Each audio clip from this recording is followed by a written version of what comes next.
La débâcle par Émile Zola.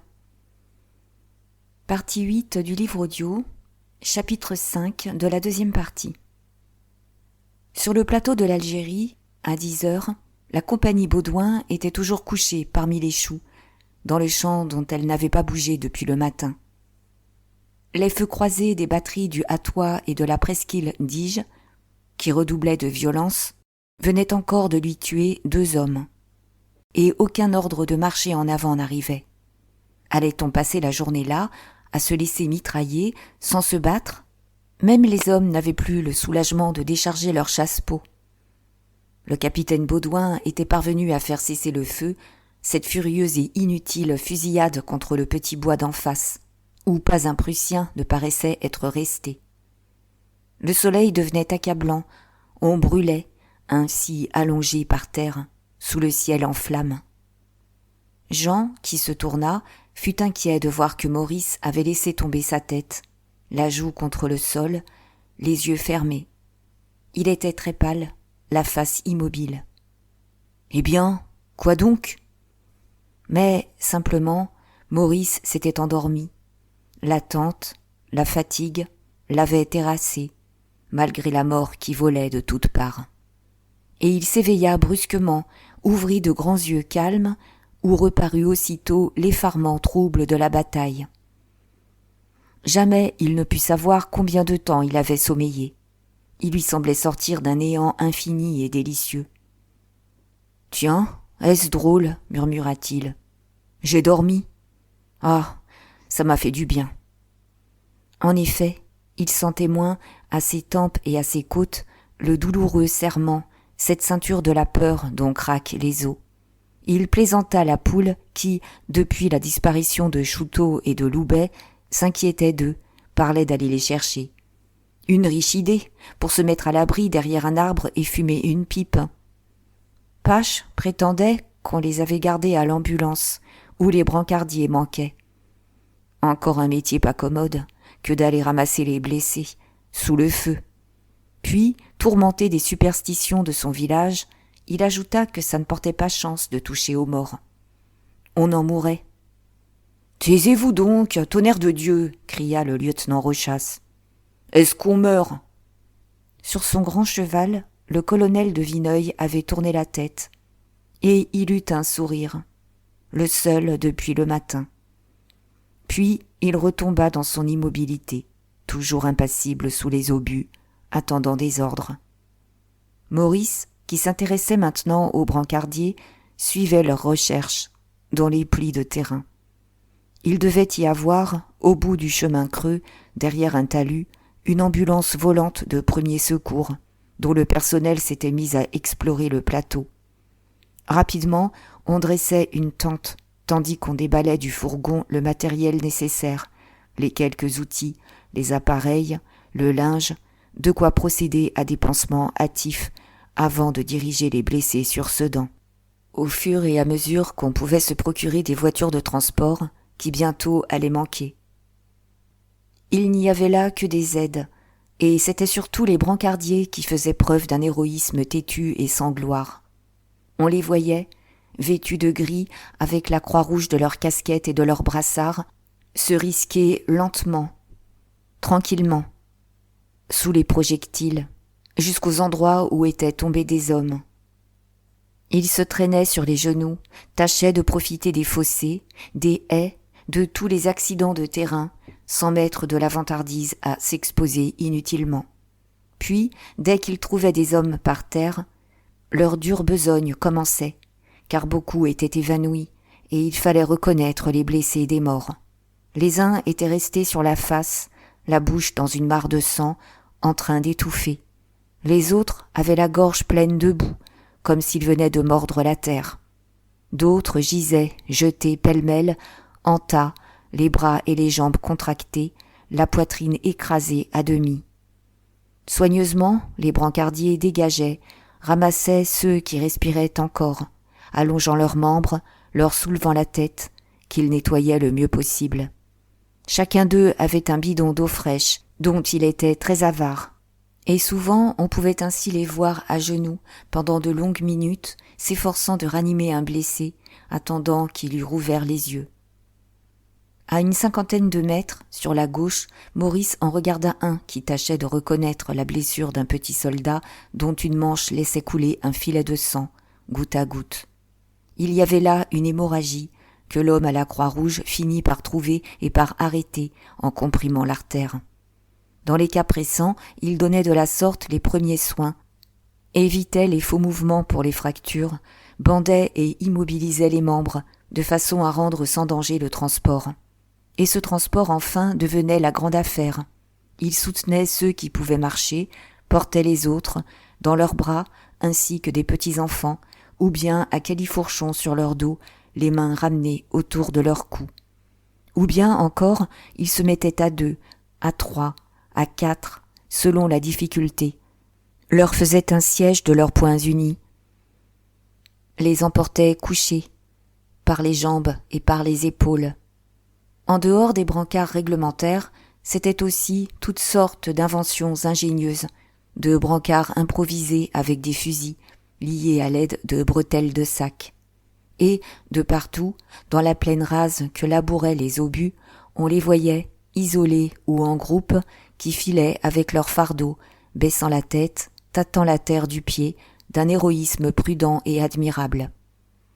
Comme Maurice en regardait un, sur la droite, un garçon maigre et chétif, qui emportait un lourd sergent pendu à son cou, les jambes brisées, de l'air d'une fourmi laborieuse qui transporte un grain de blé trop gros, il les vit culbuter et disparaître tous les deux dans l'explosion d'un obus. Quand la fumée se fut dissipée, le sergent reparut sur le dos, sans blessure nouvelle, tandis que le brancardier gisait, le flanc ouvert. Et une autre arriva, une autre fourmi active, qui, après avoir retourné et flairé le camarade mort, reprit le blessé à son cou et l'emporta. Alors, Maurice plaisanta la poule. « Dis, si le métier te plaît davantage, va donc leur donner un coup de main. » Depuis un moment, les batteries de Saint-Mange faisaient rage. La grêle des projectiles augmentait. Et le capitaine Baudouin, qui se promenait toujours devant sa compagnie, nerveusement, finit par s'approcher du colonel. C'était une pitié d'épuiser le moral des hommes pendant de si longues heures sans les employer. « Je n'ai pas d'ordre, » répéta stoïquement le colonel. On vit encore le général Douai passer au galop, suivi de son état-major. Il venait de se rencontrer avec le général de Wimpfen, accouru pour le supplier de tenir, ce qu'il avait cru pouvoir promettre de faire, mais à la condition formelle que le calvaire d'Illy, sur sa droite, serait défendu. Si l'on perdait la position d'Illy, il ne répondait plus de rien. La retraite devenait fatale. Le général de Wimpfen déclara que des troupes du premier corps allaient occuper le calvaire. Et, en effet, on vit presque aussitôt un régiment de zouaves s'y établir. De sorte que le général Douai, rassuré, consentit à envoyer la division Dumont au secours du 12e corps, très menacé. Mais un quart d'heure plus tard, quand il revenait de constater l'attitude solide de sa gauche, il s'exclama en levant les yeux et en remarquant que le calvaire était vide. Plus de zouaves. On avait abandonné le plateau, que le feu d'enfer des batteries de Fleigneux rendait d'ailleurs intenable. Et, désespéré, prévoyant le désastre, il se portait rapidement sur la droite, lorsqu'il tomba dans une déroute de la division Dumont qui se repliait en désordre, affolé, mêlé aux débris du premier corps.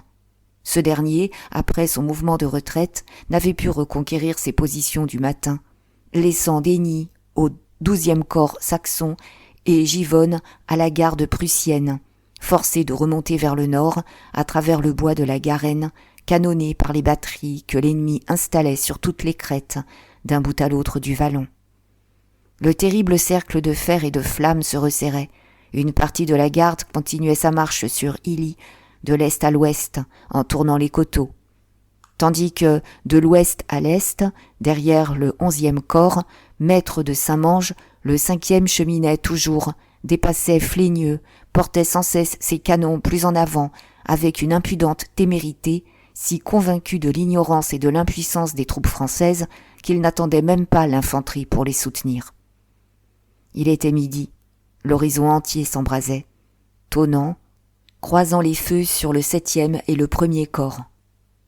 Le général Douai, alors, pendant que l'artillerie ennemie préparait de la sorte l'attaque suprême du calvaire, résolut de faire un dernier effort pour le reconquérir. Il envoya des ordres, il se jeta en personne parmi les fuyards de la division Dumont, réussit à former une colonne qu'il lança sur le plateau. Elle y tint bon pendant quelques minutes.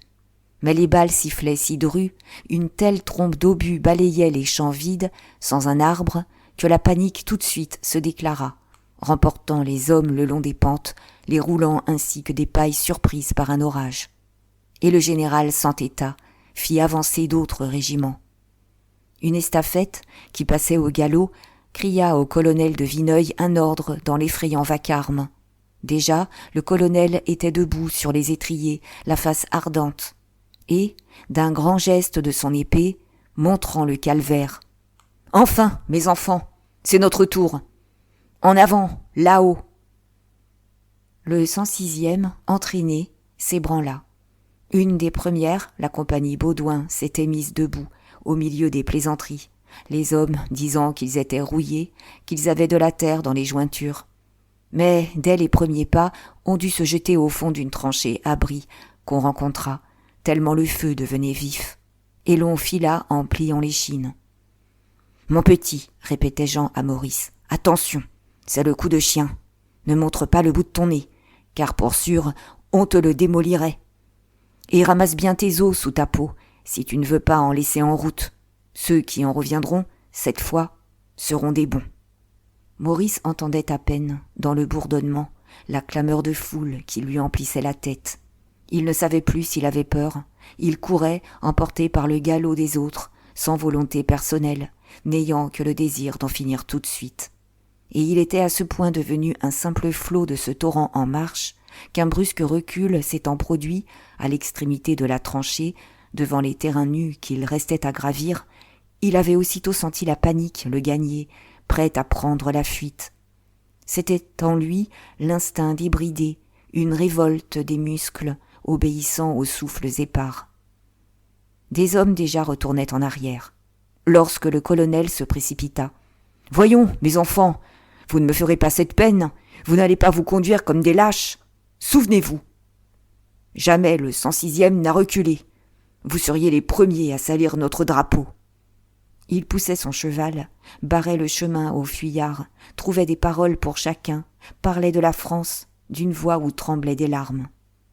Le lieutenant Rochas en fut si ému qu'il entra dans une terrible colère, levant son épée, tapant sur les hommes comme avec un bâton. « Sale bougre ! Je vas vous monter là-haut à coups de botte dans le derrière, moi. Voulez-vous bien obéir, ou je casse la gueule au premier qui tourne les talons ?» Mais ces violences, ces soldats menés au feu à coups de pied, répugnaient au colonel. « Non, non, lieutenant, ils vont tous me suivre. N'est-ce pas, mes enfants ? Vous n'allez pas laisser votre vieux colonel se débarbouiller tout seul avec les Prussiens.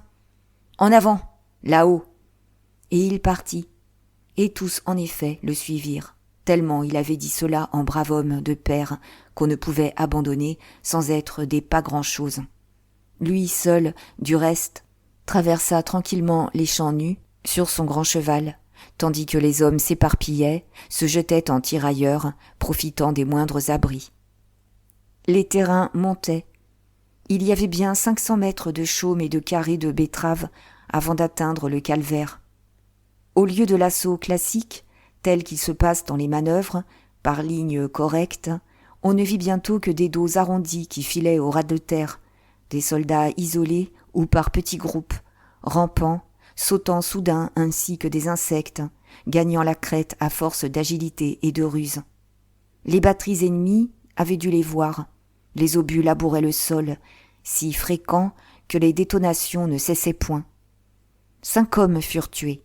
Un lieutenant eut le corps coupé en 2. Maurice et Jean avaient eu la chance de rencontrer une haie, derrière laquelle ils purent galoper sans être vus. Une balle pourtant y troua la tempe d'un de leurs camarades, qui tomba dans leurs jambes. Ils durent l'écarter du pied. Mais les morts ne comptaient plus. Il y en avait trop. L'horreur du champ de bataille. Un blessé qu'ils aperçurent, hurlant, retenant à deux mains ses entrailles. Un cheval qui se traînait encore, les cuisses rompues. Toute cette effroyable agonie finissait par ne plus les toucher. Et ils ne souffraient que de l'accablante chaleur du soleil de midi qui leur mangeait les épaules. « Ce que j'ai soif !» bégaya Maurice. « Il me semble que j'ai de la suie dans la gorge. Tu ne sens pas cette odeur de roussi, de laine brûlée ?» Jean hocha la tête. Ça sentait la même chose à Solferino. Peut-être bien que c'est l'odeur de la guerre. Attends, j'ai encore de l'eau-de-vie. Nous allons boire un coup. Derrière la haie, tranquillement, ils s'arrêtèrent 1 minute. Mais l'eau-de-vie, au lieu de les désaltérer, leur brûlait l'estomac. C'était exaspérant, ce goût de roussi dans la bouche. Et ils se mouraient aussi d'inanition. Ils auraient volontiers mordu à la moitié de pain que Maurice avait dans son sac. Seulement, était-ce possible ? Derrière eux, le long de la haie, d'autres hommes arrivaient sans cesse, qui les poussaient. Enfin, d'un bond, ils franchirent la dernière pente. Ils étaient sur le plateau, au pied même du calvaire, la vieille croix rongée par les vents et la pluie, entre deux maigres tilleuls. « Ah, bon sang, nous y voilà !» cria Jean. « Mais le tout est d'y rester. » Il avait raison. L'endroit n'était pas précisément agréable, comme le fit remarquer la poule d'une voix dolente, ce qui égaya la compagnie. Tous, de nouveau, s'allongèrent dans un chaume. Et 3 hommes encore n'en furent pas moins tués. C'était, là-haut, un véritable ouragan déchaîné. Les projectiles arrivaient en si grand nombre de Saint-Mange, de Fleigneux et de Givonne que la terre semblait enfumer comme sous une grosse pluie d'orage. Évidemment, la position ne pourrait être gardée longtemps, si de l'artillerie ne venait au plus tôt soutenir les troupes engagées avec tant de témérité. Le général Douai, disait-on, avait fait donner l'ordre d'avancer à 2 batteries de l'artillerie de réserve. Et à chaque seconde, anxieusement, les hommes se retournaient, dans l'attente de ces canons qui n'arrivaient pas. « C'est ridicule, ridicule !» répétait le capitaine Baudouin, qui avait repris sa promenade saccadée. « On n'envoie pas ainsi un régiment en l'air sans l'appuyer tout de suite. » Puis, ayant aperçu un pli de terrain sur la gauche, il cria à Rochas. « Dites donc, lieutenant, la compagnie pourrait se terrer là ?» Rochas, debout, immobile, haussa les épaules. « Oh, mon capitaine, ici ou là-bas, allez, la danse est la même. Le mieux est encore de ne pas bouger. » Alors, le capitaine Baudouin, qui ne jurait jamais, s'emporta. « Mais, nom de Dieu, nous allons y rester tous. On ne peut pas se laisser détruire ainsi. » Et il s'entêta, voulut se rendre compte personnellement de la position meilleure qu'il indiquait. Mais il n'avait pas fait 10 pas qu'il disparaissait dans une brusque explosion, la jambe droite fracassée par un éclat d'obus. Il culbuta sur le dos en jetant un cri aigu de femme surprise. « C'était sûr, » murmura Rochas. « Ça ne vaut rien de t'en remuer. Et ce qu'on doit gober, on le gobe. » Des hommes de la compagnie, en voyant tomber leur capitaine, se soulevèrent. Et, comme il appelait à l'aide, suppliant qu'on l'emportât, Jean finit par courir jusqu'à lui, suivi aussitôt de Maurice. « Mes amis, au nom du ciel, ne m'abandonnez pas.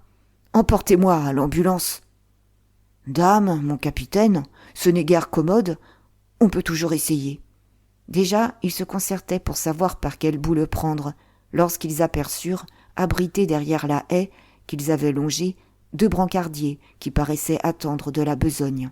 Ils leur firent des signes énergiques. Ils les décidèrent à s'approcher. C'était le salut, s'ils pouvaient regagner l'ambulance sans mauvaise aventure. Mais le chemin était long et la grêle de fer augmentait encore. Comme les brancardiers, après avoir bandé fortement la jambe pour la maintenir, emportaient le capitaine assis sur leur poing noué, un bras passé au cou de chacun d'eux, le colonel de Vineuil, averti, arriva en poussant son cheval. Il avait connu le jeune homme dès sa sortie de Saint-Cyr. Il l'aimait et se montrait très ému. « Mon pauvre enfant, ayez du courage. Ça ne sera rien. On vous sauvera. » Le capitaine eut un geste de soulagement, comme si beaucoup de bravoure lui était venue enfin. « Non, non, c'est fini. J'aime mieux ça. Ce qui est exaspérant, C'est d'attendre ce qu'on ne peut éviter. » On l'emporta. Les brancardiers eurent la chance d'atteindre sans encombre la haie, le long de laquelle ils filèrent rapidement avec leurs fardeaux.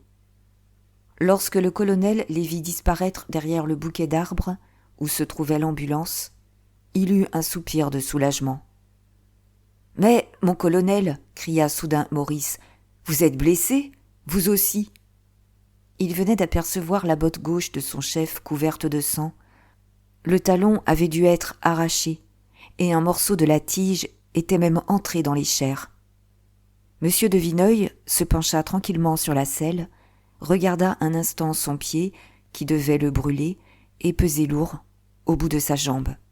« Oui, oui, murmura-t-il, j'ai attrapé ça tout à l'heure. Ce n'est rien, ça ne m'empêche pas de me tenir à cheval. » Et il ajouta, en retournant prendre sa place à la tête de son régiment. « Quand on est à cheval et qu'on peut s'y tenir, ça va toujours. » Enfin, les 2 batteries de l'artillerie de réserve arrivaient.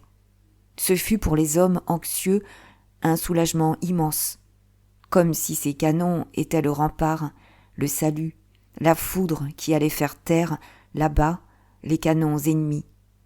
Et c'était d'ailleurs superbe, cette arrivée correcte des batteries, dans leur ordre de bataille, chaque pièce suivie de son caisson, les conducteurs montés sur les porteurs, tenant la bride des sous-verges, les servants assis sur les coffres, les brigadiers et les maréchaux des logis galopant à leur place réglementaire.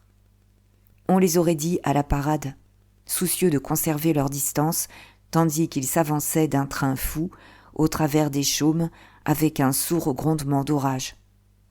Maurice, qui s'était de nouveau couché dans un sillon, se souleva, enthousiasmé, pour dire à Jean : « Tiens, là, celle qui s'établit à gauche, c'est la batterie d'Honoré.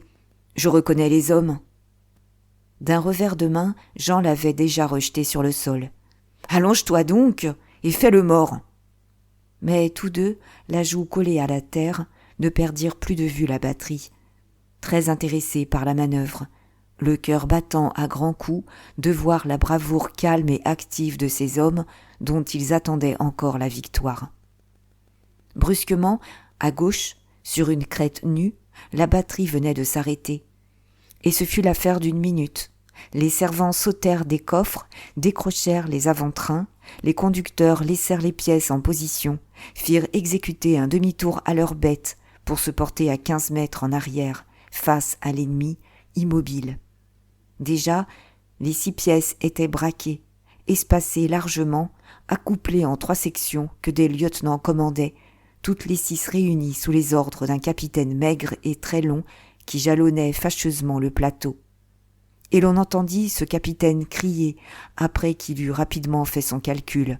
« La hausse à 1600 mètres !» L'objectif allait être la batterie prussienne, à gauche de Fleigneux, derrière des broussailles, dont le feu terrible rendait le calvaire d'Illy intenable. « Tu vois, » se remit à expliquer Maurice, qui ne pouvait se taire, « la pièce d'Honoré est dans la section du centre. Le voilà qui se penche avec le pointeur. C'est le petit Louis, le pointeur. Nous avons bu la goutte ensemble à Vouziers, tu te souviens ? Et là-bas, le conducteur de gauche, celui qui se tient si raide sur son porteur, une bête alezane superbe. C'est Adolphe. » La pièce, avec ses 6 servants et son maréchal des logis, plus loin l'avant-train et ses 4 chevaux montés par les 2 conducteurs, plus loin le caisson, ses 6 chevaux, ses 3 conducteurs, plus loin encore la prolonge, la fourragère, la forge, toute cette queue d'hommes, de bêtes et de matériel s'étendait sur une ligne droite à une centaine de mètres en arrière. Sans compter les haule-pieds, le caisson de rechange, les bêtes et les hommes destinés à boucher les trous et qui attendaient à droite pour ne pas rester inutilement exposés dans l'enfilade du tir. Mais Honoré s'occupait du chargement de sa pièce. Les 2 servants du centre revenaient déjà de chercher la gargousse et le projectile au caisson où veillaient le brigadier et l'artificier.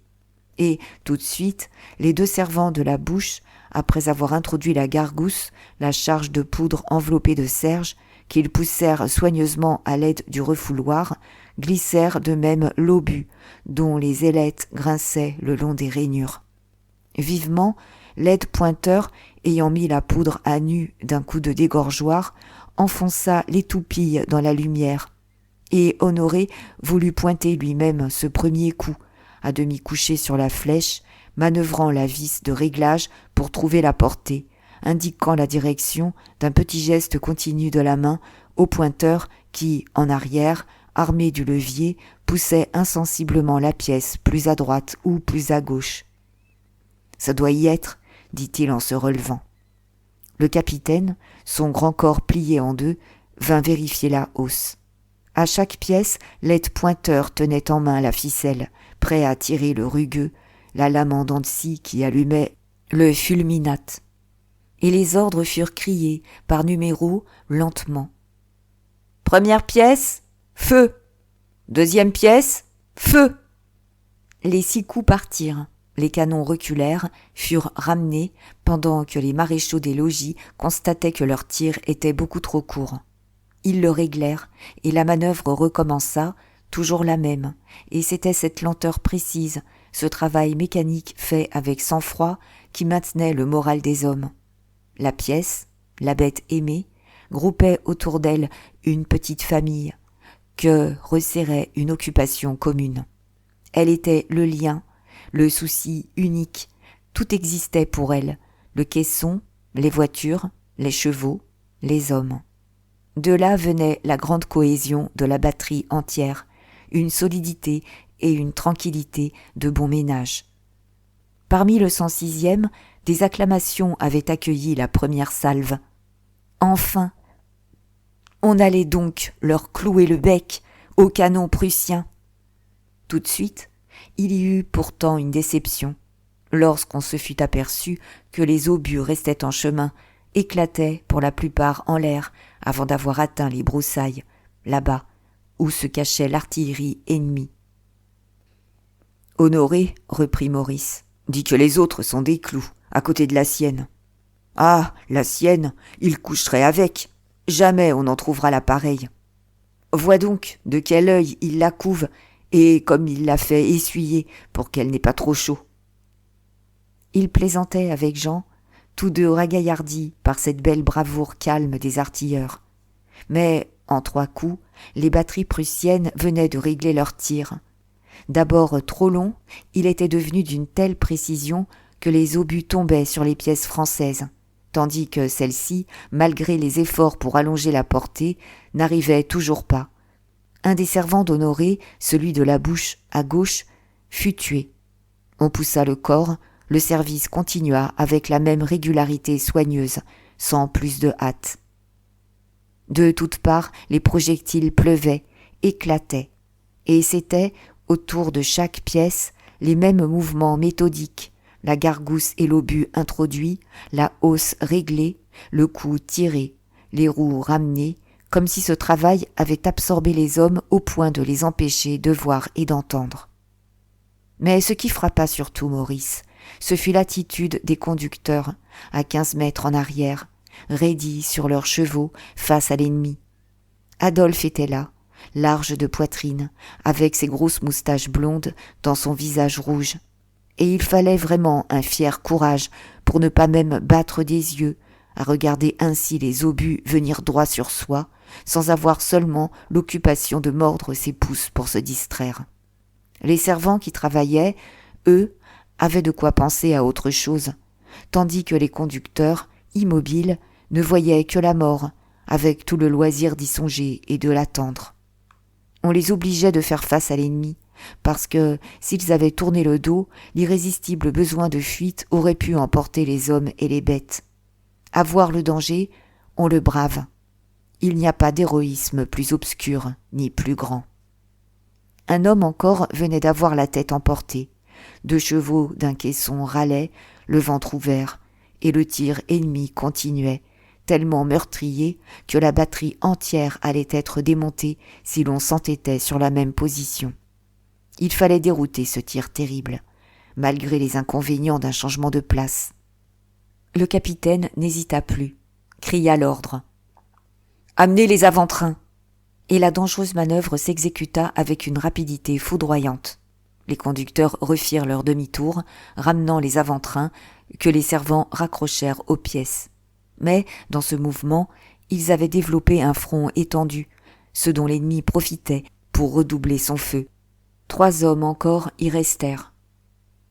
Au grand trot, la batterie filait, décrivait parmi les terres un arc de cercle pour aller s'installer à une 50aine de mètres plus à droite, de l'autre côté du 106e, sur un petit plateau. Les pièces furent décrochées, les conducteurs se retrouvèrent face à l'ennemi et le feu recommença, sans un arrêt, dans un tel branle que le sol n'avait pas cessé de trembler. Cette fois, Maurice poussa un cri. De nouveau, en 3 coups, les batteries prussiennes venaient de rétablir leur tir, et le 3e obus était tombé droit sur la pièce d'Honoré. On vit celui-ci qui se précipitait, qui tâtait d'une main tremblante la blessure fraîche, tout un coin écorné de la bouche de bronze. Mais elle pouvait être chargée encore. La manœuvre reprit.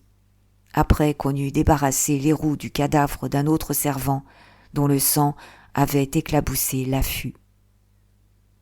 « Non, ce n'est pas le petit Louis », continua à penser tout haut Maurice. « Le voilà qui pointe, et il doit être blessé pourtant, car il ne se sert que de son bras gauche.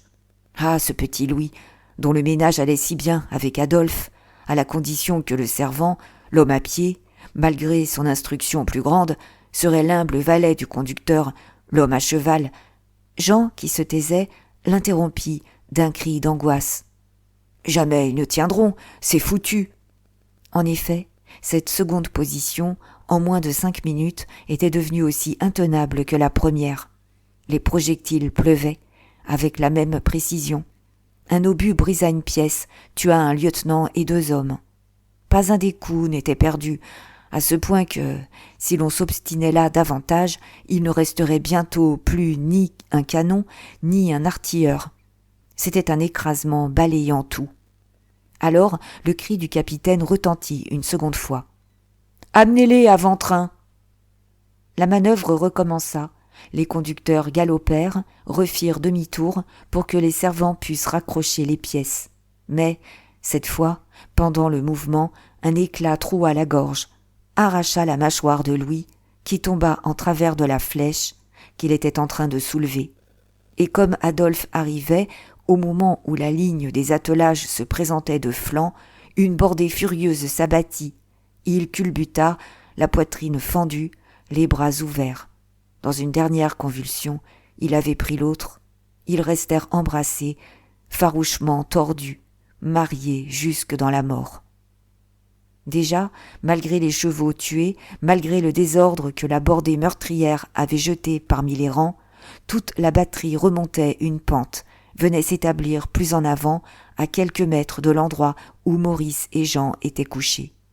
Pour la 3e fois, les pièces furent décrochées, les conducteurs se retrouvèrent face à l'ennemi, tandis que les servants, tout de suite, rouvraient le feu, avec un entêtement d'héroïsme invincible. « C'est la fin de tout », dit Maurice, dont la voix se perdit. Il semblait, en effet, que la terre et le ciel se fussent confondus. Les pierres se fendaient, une épaisse fumée cachait par instants le soleil. Au milieu de l'effroyable vacarme, on apercevait les chevaux étourdis, abêtis, la tête basse.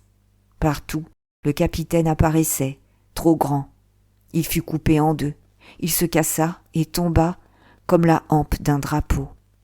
Mais, autour de la pièce d'Honoré surtout, l'effort continuait, sans hâte et obstiné. Lui, malgré ses galons, dut se mettre à la manœuvre, car il ne restait que 3 servants.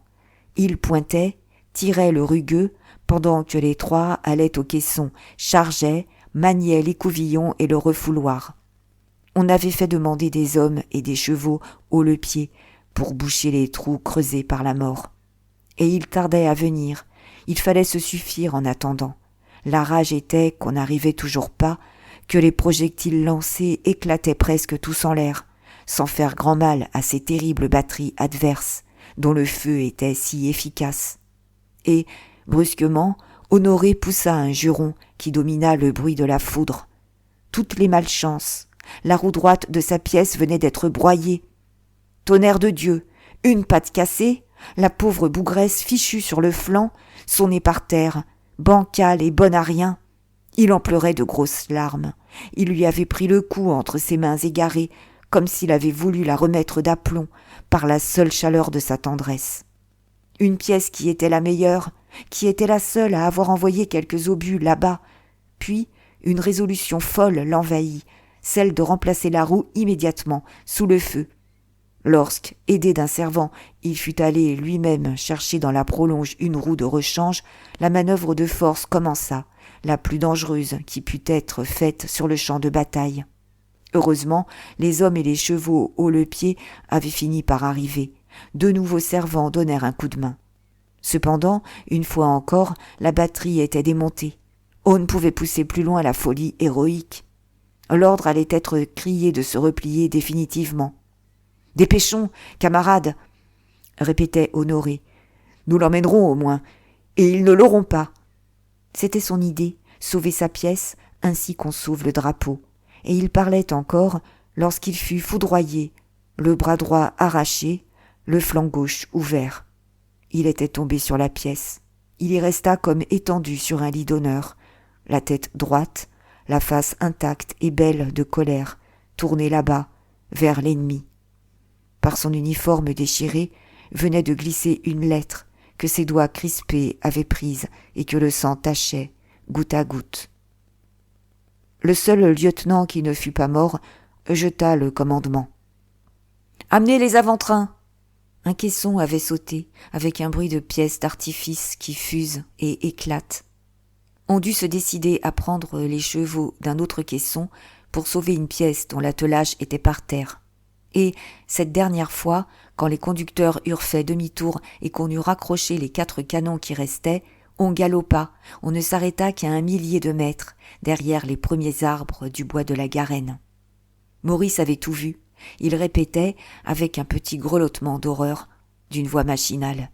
« Oh, le pauvre garçon! Le pauvre garçon !» Cette peine semblait augmenter encore la douleur grandissante qui lui tordait l'estomac. La bête, en lui, se révoltait. Il était à bout de force, il se mourait de faim. Sa vue se troublait, il n'avait même plus conscience du danger où se trouvait le régiment depuis que la batterie avait dû se replier. D'une minute à l'autre, des masses considérables pouvaient attaquer le plateau. « Écoute, dit-il à Jean, il faut que je mange. J'aime mieux manger et qu'on me tue tout de suite. » Il avait ouvert son sac, il prit le pain de ses 2 mains tremblantes, il se mit à mordre dedans avec voracité. Les balles sifflaient, 2 obus éclatèrent à quelques mètres. Mais plus rien n'existait, il n'y avait que sa faim à satisfaire. « Jean, en veux-tu » Celui-ci le regardait, hébété, les yeux gros, l'estomac déchiré du même besoin. « Oui, tout de même. Je veux bien, je souffre trop. » Ils partagèrent, ils achevèrent goulûment le pain sans s'inquiéter d'autre chose, tant qu'il en resta une bouchée. Et ce fut seulement ensuite qu'ils revirent leur colonel sur son grand cheval avec sa botte sanglante. De toutes parts, le 106e était débordé. Déjà, des compagnies avaient dû fuir. Alors, obligé de céder au torrent, levant son épée, les yeux pleins de larmes, « Mes enfants !» cria M. de Vineuil. « À la garde de Dieu qui n'a pas voulu de nous !» Des bandes de fuyards l'entouraient. Il disparut dans un pli de terrain. Puis, sans savoir comment, Jean et Maurice se trouvèrent derrière la haie, avec les débris de leur compagnie. Une 40aine d'hommes, au plus, restaient, commandés par le lieutenant Rochas. Et le drapeau était avec eux. Le sous-lieutenant qui le portait venait d'en rabattre la soie autour de la hampe pour tâcher de le sauver. On fila jusqu'au bout de la haie, on se jeta parmi de petits arbres, sur une pente où Rochas fit recommencer le feu. Les hommes, dispersés en tirailleurs, abrités, pouvaient tenir, d'autant plus qu'un grand mouvement de cavalerie avait lieu sur leur droite et qu'on ramenait des régiments en ligne afin de l'appuyer. Maurice, alors, comprit l'étreinte lente, invincible, qui achevait de s'accomplir.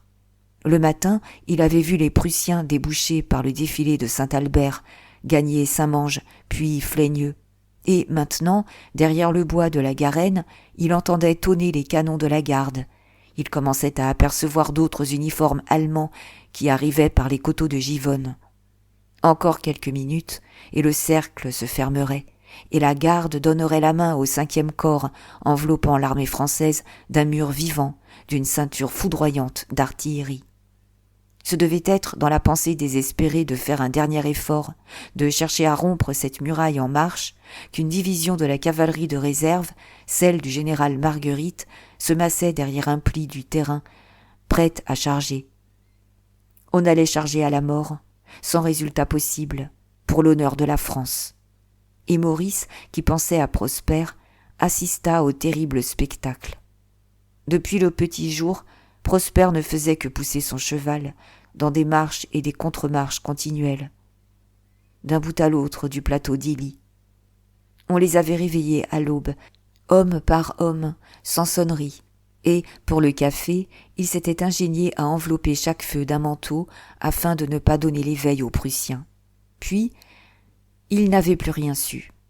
Ils entendaient le canon, ils voyaient des fumées, de lointains mouvements d'infanterie, ignorant tout de la bataille, son importance, ses résultats, dans l'inaction absolue où les généraux les laissaient.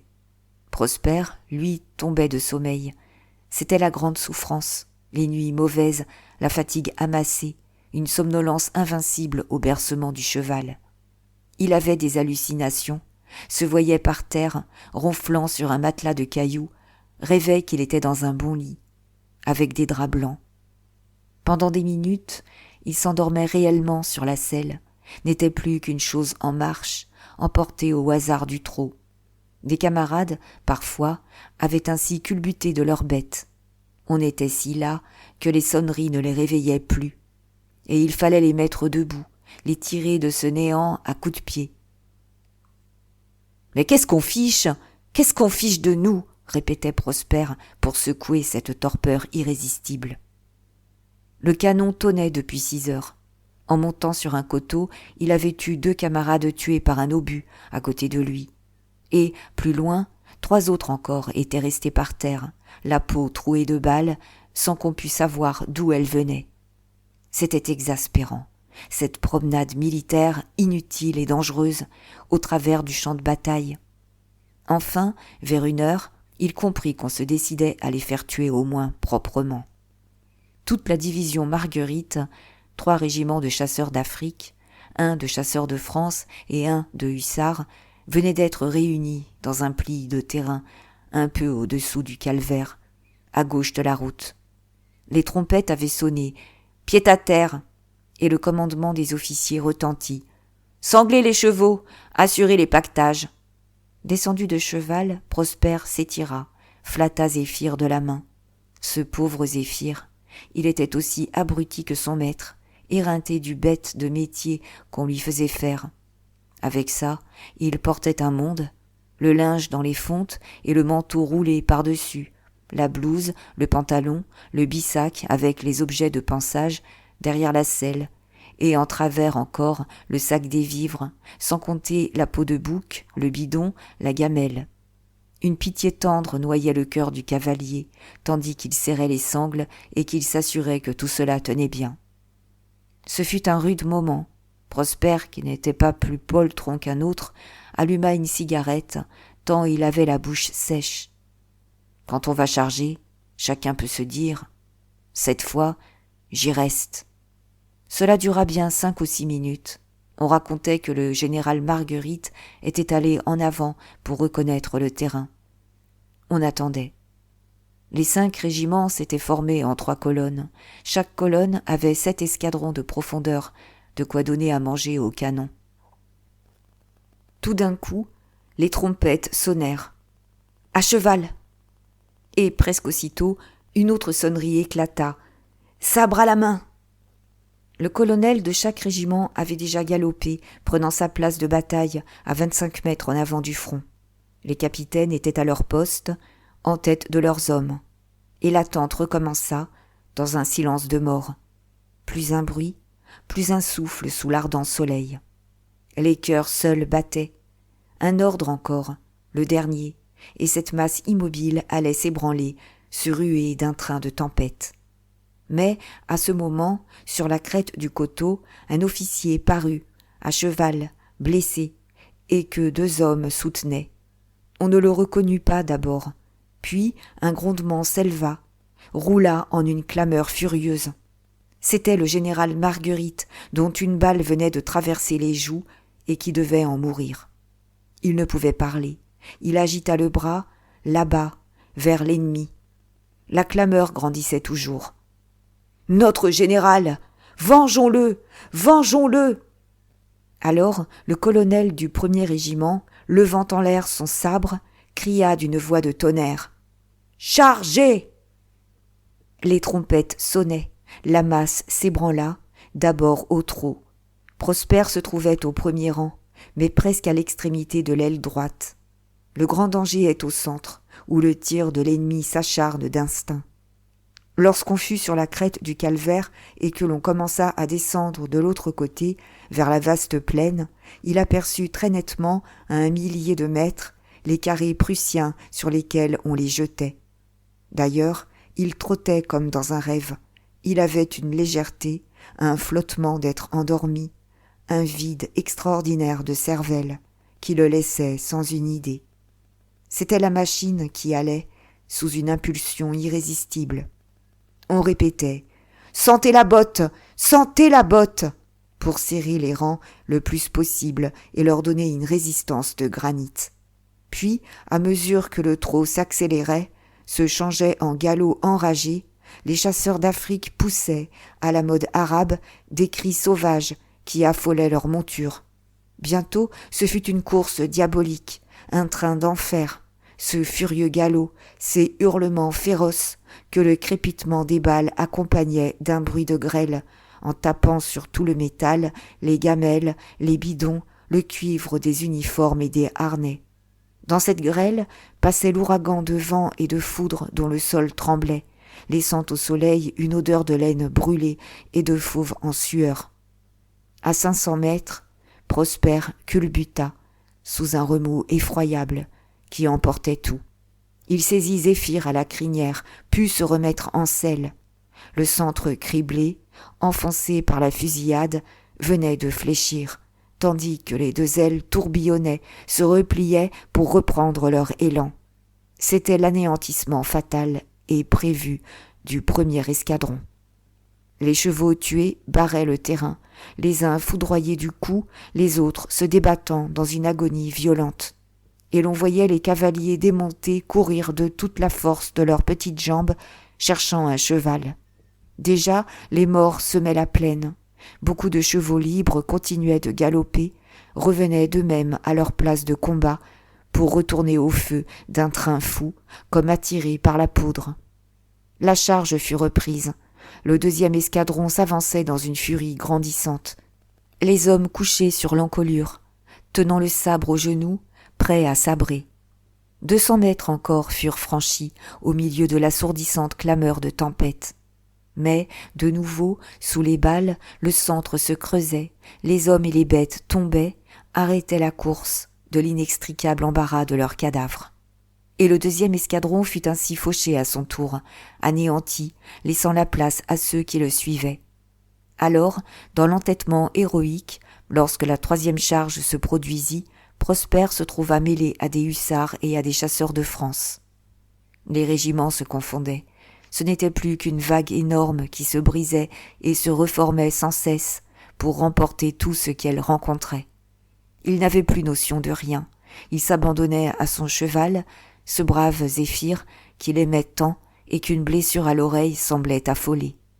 Maintenant, il était au centre. D'autres chevaux se cabraient, se renversaient autour de lui. Des hommes étaient jetés à terre, comme par un coup de vent, tandis que d'autres, tués raides, restaient en selle, chargeaient toujours, les paupières vides. Et, cette fois, derrière les 200 mètres que l'on gagna de nouveau, les chaumes reparurent couverts de morts et de mourants. Il y en avait dont la tête s'était enfoncée en terre. D'autres, tombés sur le dos, regardaient le soleil avec des yeux de terreur, sortis des orbites. Puis, c'était un grand cheval noir, un cheval d'officier, le ventre ouvert et qui tâchait vainement de se remettre debout, les 2 pieds de devant pris dans ses entrailles. Sous le feu qui redoublait, les ailes tourbillonnèrent une fois encore, se replièrent pour revenir acharnées. Enfin, ce ne fut que le 4e escadron, à la 4e reprise, qui tomba dans les lignes prussiennes. Prosper, le sabre haut, tapa sur des casques, sur des uniformes sombres qu'il voyait dans un brouillard. Du sang coulait, il remarqua que Zéphyr avait la bouche sanglante, et il s'imagina que c'était d'avoir mordu dans les rangs ennemis. La clameur autour de lui devenait telle qu'il ne s'entendait plus crier, la gorge arrachée pourtant par le hurlement qui devait en sortir. Mais, derrière la première ligne prussienne, il y en avait une autre, et puis une autre, et puis une autre. L'héroïsme demeurait inutile. Ces masses profondes d'hommes étaient comme des herbes hautes où chevaux et cavaliers disparaissaient. On avait beau en raser, il y en avait toujours. Le feu continuait avec une telle intensité, à bout portant, que des uniformes s'enflammèrent. Tout sombra, un engloutissement parmi les baïonnettes, au milieu des poitrines défoncées et des crânes fendus. Les régiments allaient y laisser les 2/3 de leur effectif. Il ne restait de cette charge fameuse que la glorieuse folie de l'avoir tentée.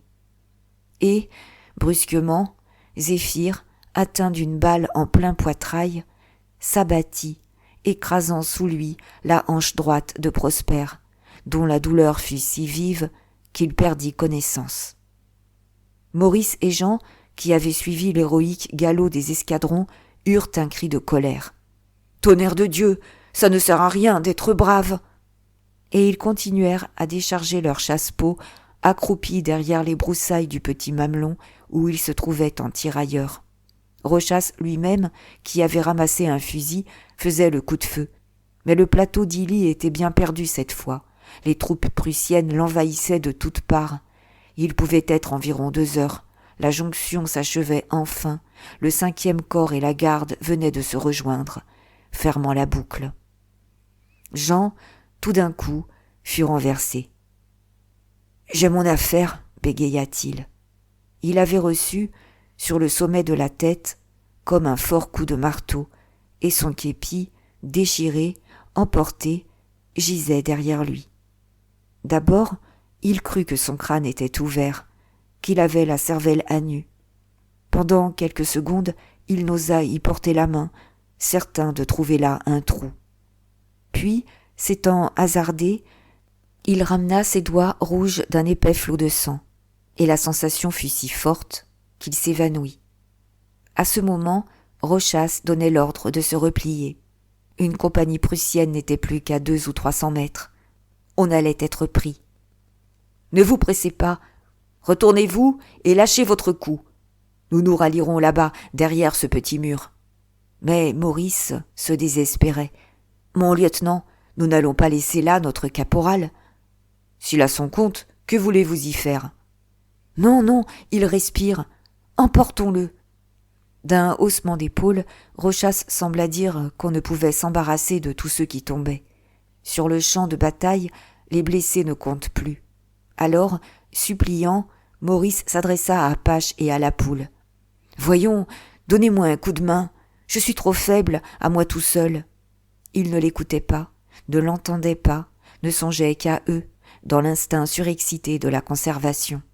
Déjà, ils se glissaient sur les genoux, disparaissaient, au galop, vers le petit mur. Les Prussiens n'étaient plus qu'à 100 mètres. Et, pleurant de rage, Maurice, resté seul avec Jean évanoui, l'empoigna dans ses bras, voulut l'emporter. Mais, en effet, il était trop faible, chétif, épuisé de fatigue et d'angoisse. Tout de suite, il chancela, tomba avec son fardeau. Si encore il avait aperçu quelques brancardiers, il cherchait de ses regards fous, croyait en reconnaître parmi les fuyards, faisait de grands gestes. Personne ne revenait. Il réunit ses dernières forces, reprit Jean, réussit à s'éloigner d'une 30aine de pas. Et, un obus ayant éclaté près d'eux, il crut que c'était fini, qu'il allait mourir, lui aussi, sur le corps de son compagnon. Lentement, Maurice s'était relevé. Il se tâtait, n'avait rien, pas une égratignure. Pourquoi donc ne fuyait-il pas? Il était temps encore. Il pouvait atteindre le petit mur en quelques sauts, et ce serait le salut. La peur renaissait, l'affolait. D'un bond, il prenait sa course, lorsque les liens plus forts que la mort le retinrent. Non, ce n'était pas possible. Il ne pouvait abandonner Jean. Toute sa chair en aurait saigné. La fraternité qui avait grandi entre ce paysan et lui allait au fond de son être, à la racine même de la vie. Cela remontait peut-être au premier jour du monde, et c'était aussi comme s'il n'y avait plus eu que deux hommes, dont l'un n'aurait pu renoncer à l'autre, sans renoncer à lui-même. Si Maurice, une heure auparavant, n'avait pas mangé son crouton de pain sous les obus, jamais il n'aurait trouvé la force de faire ce qu'il fit alors. D'ailleurs, il lui fut impossible plus tard de se souvenir. Il devait avoir chargé Jean sur ses épaules, puis s'être traîné, en s'y reprenant à 20 fois, au milieu des chaumes et des broussailles, butant à chaque pierre, se remettant quand même debout. Une volonté invincible le soutenait, une résistance qui lui aurait fait porter une montagne. Derrière le petit mur, il retrouva Rochas et les quelques hommes de l'escouade, tirant toujours, défendant le drapeau que le sous-lieutenant tenait sous son bras. En cas d'insuccès, aucune ligne de retraite n'avait été indiquée au corps d'armée. Dans cette imprévoyance et cette confusion, chaque général était libre d'agir à sa guise, et tous, à cette heure, se trouvaient rejetés dans Sedan sous la formidable étreinte des armées allemandes victorieuses. La 2e division du 7e corps se repliait en assez bon ordre, tandis que les débris de ces autres divisions, mêlés à ceux du 1er corps, roulaient déjà vers la ville en une affreuse cohue, un torrent de colère et d'épouvante, charriant les hommes et les bêtes. Mais, à ce moment, Maurice s'aperçut avec joie que Jean rouvrait les yeux, et, comme il courait à un ruisseau voisin, voulant lui laver la figure, il fut très surpris de revoir, à sa droite, au fond du vallon écarté, protégé par des pentes rudes, le paysan qu'il avait vu le matin et qui continuait à labourer sans hâte, poussant sa charrue attelée d'un grand cheval blanc. Pourquoi perdre un jour? Ce n'était pas parce qu'on se battait que le blé cesserait de croître et le monde de vivre.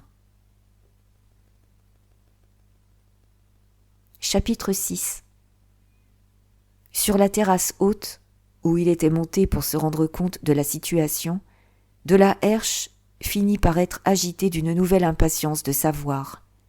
Il voyait bien que les obus passaient par-dessus la ville, et que les 3 ou 4 qui avaient crevé les toits des maisons environnantes ne devaient être que de rares réponses aux tirs si lents, si peu efficaces du Palatinat. Mais il ne distinguait rien de la bataille, et c'était en lui un besoin immédiat de renseignements que fouettait la peur de perdre dans la catastrophe sa fortune et sa vie. Il descendit, laissant la lunette braquée là-bas, vers les batteries allemandes. En bas, pourtant, l'aspect du jardin central de la fabrique le retint un moment. Il était près d'1 heure, et l'ambulance s'encombrait de blessés. La file des voitures ne cessait plus sous le porche. Déjà, les voitures réglementaires, celles à 2 roues, celles à 4 roues, manquaient. On voyait apparaître des prolonges d'artillerie, des fourragères, des fourgons à matériel, tout ce qu'on pouvait réquisitionner sur le champ de bataille. Même il finissait par arriver des carrioles et des charrettes de cultivateurs, prises dans les fermes, attelées de chevaux errants. Et, là-dedans, on empilait les hommes ramassés par les ambulances volantes de premiers secours, pensés à la hâte. C'était un déchargement affreux de pauvres gens, les uns d'une pâleur verdâtre, les autres violacés de congestion. Beaucoup étaient évanouis, d'autres poussaient des plaintes aiguës. Il y en avait, frappés de stupeur, qui s'abandonnaient aux infirmiers avec des yeux épouvantés, tandis que quelques-uns, dès qu'on les touchait, expiraient dans la secousse. L'envahissement devenait tel que tous les matelas de la vaste salle basse allaient être occupés, et que le major Bourroche donnait des ordres pour qu'on utilisât la paille dont il avait fait faire une large litière à l'une des extrémités. Lui et ses aides, cependant, suffisaient encore aux opérations. Il s'était contenté de demander une nouvelle table avec un matelas et une toile cirée, sous le hangar où l'on opérait. Vivement, un aide tamponnait une serviette imbibée de chloroforme sous le nez des patients. Les minces couteaux d'acier luisaient, les scies avaient à peine un petit bruit de râpe, le sang coulait par jets brusques, arrêté tout de suite. On apportait, on remportait les opérés, dans un va-et-vient rapide, à peine le temps de donner un coup d'éponge sur la toile cirée. Et, au bout de la pelouse, derrière un massif de citise, dans le charnier qu'on avait dû établir et où l'on se débarrassait des morts, on allait jeter aussi les jambes et les bras coupés, tous les débris de chair et d'eau restés sur les tables. Assises au pied d'un des grands arbres, Madame de la Herche et Gilberte n'arrivaient plus à rouler assez de bandes. Bourroche qui passa, la face enflammée, son tablier déjà rouge, jeta un paquet de linge à de la Herche en criant « Tenez, faites donc quelque chose, rendez-vous utile !» Mais le fabricant protesta. « Pardon, il faut que je retourne aux nouvelles. On ne sait plus si l'on vit. » Puis, effleurant de ses lèvres les cheveux de sa femme, « Ma pauvre Gilberte, dire qu'un obus peut tout allumer ici, c'est effrayant. » Elle était très pâle, elle leva la tête, jeta un coup d'œil autour d'elle, avec un frisson. Puis, l'involontaire, l'invincible sourire revint sur ses lèvres. « Oh oui, effrayant, tous ces hommes que l'on coupe. C'est drôle que je reste là sans m'évanouir. » Madame de la Herche avait regardé son fils baiser les cheveux de la jeune femme. Elle eut un geste, comme pour l'écarter, en songeant à l'autre, à l'homme qui avait dû baiser aussi ces cheveux-là la nuit dernière. Mais ses vieilles mains tremblèrent, elle murmura « Que de souffrance, mon Dieu, on oublie les siennes !» De la Herche partit, en expliquant qu'il allait revenir tout de suite, avec des renseignements certains. Dès la rue Macquart, il fut surpris du nombre de soldats qui rentraient, sans armes, l'uniforme en lambeaux, souillé de poussière. Il ne put d'ailleurs tirer aucun détail précis de ceux qu'il s'efforça d'interroger. Les uns répondaient, hébétés, qu'ils ne savaient pas.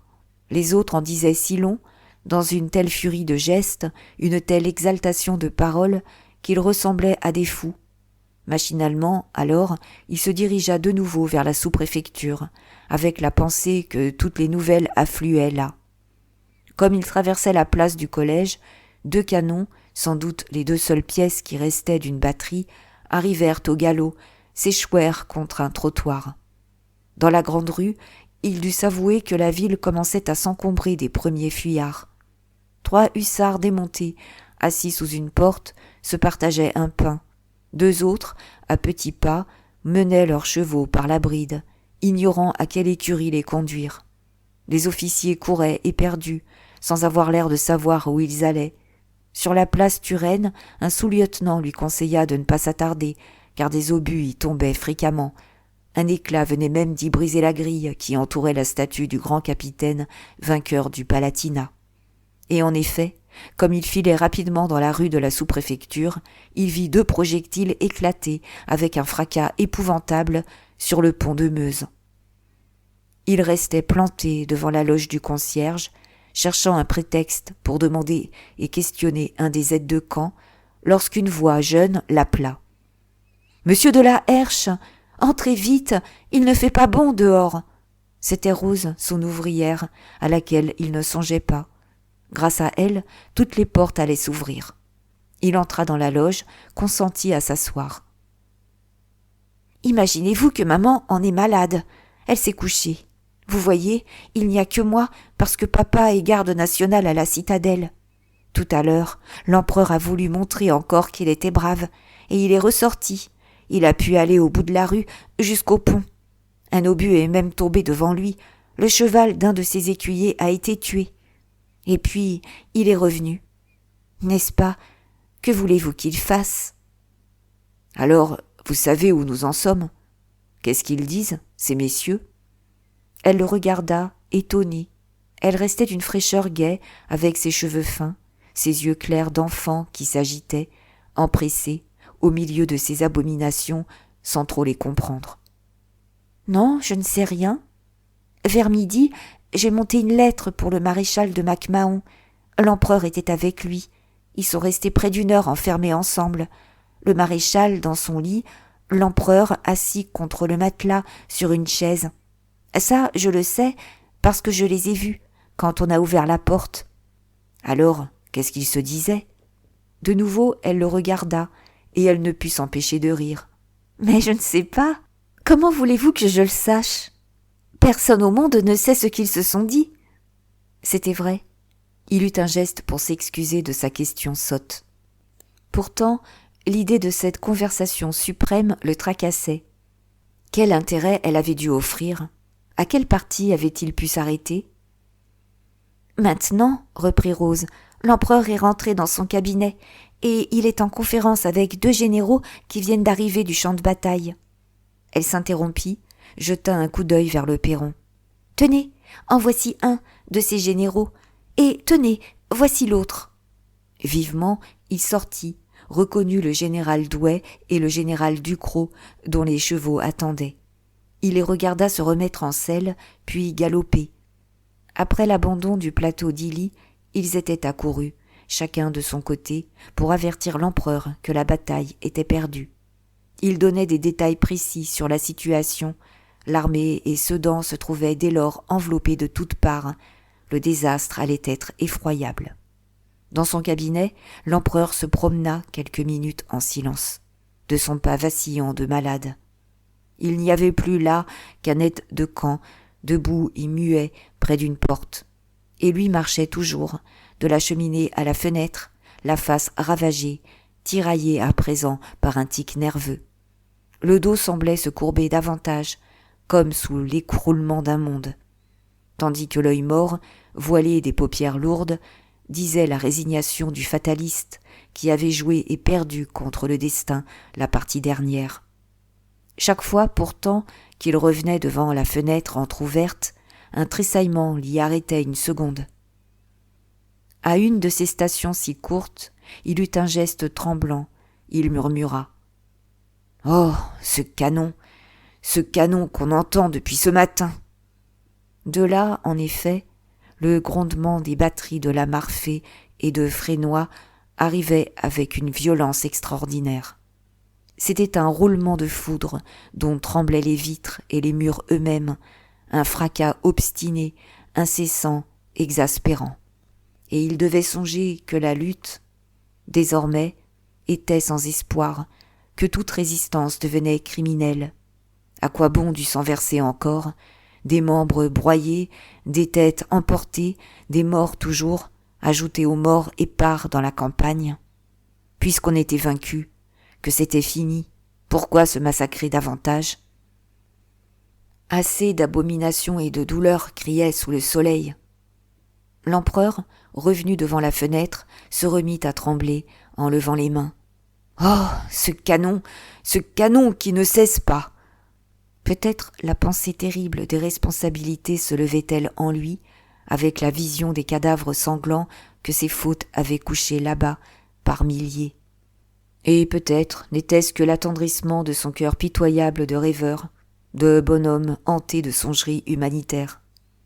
Dans cet effrayant coup du sort qui brisait et emportait sa fortune, ainsi qu'un brin de paille, il trouvait des larmes pour les autres, éperdu de la boucherie inutile qui continuait, sans force pour la supporter davantage.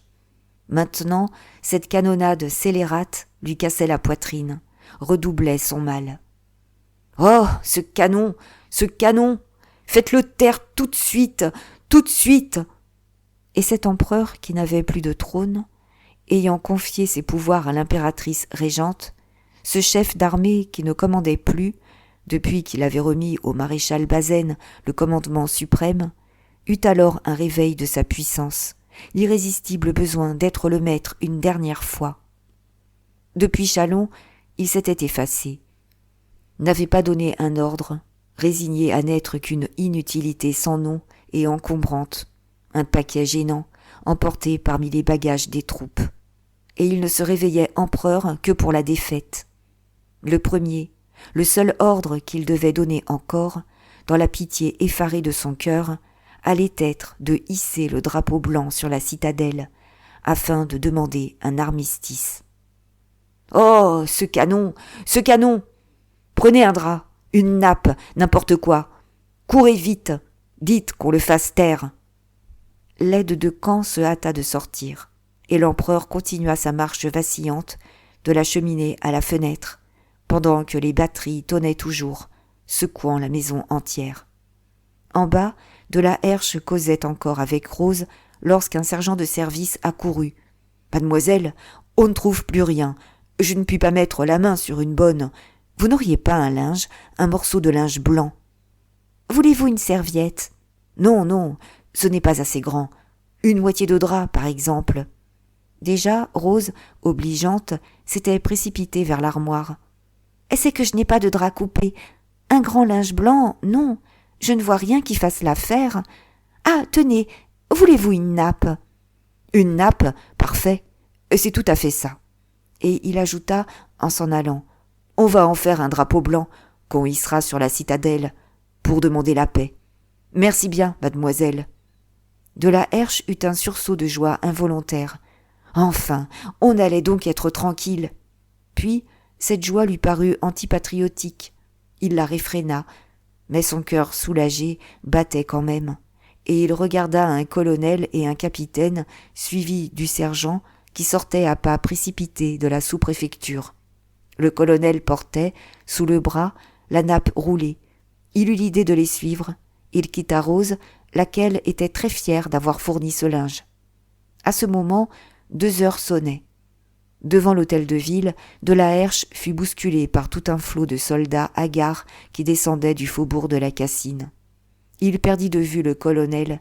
Il renonça à la curiosité d'aller voir hisser le drapeau blanc. On ne le laisserait certainement pas entrer dans le donjon.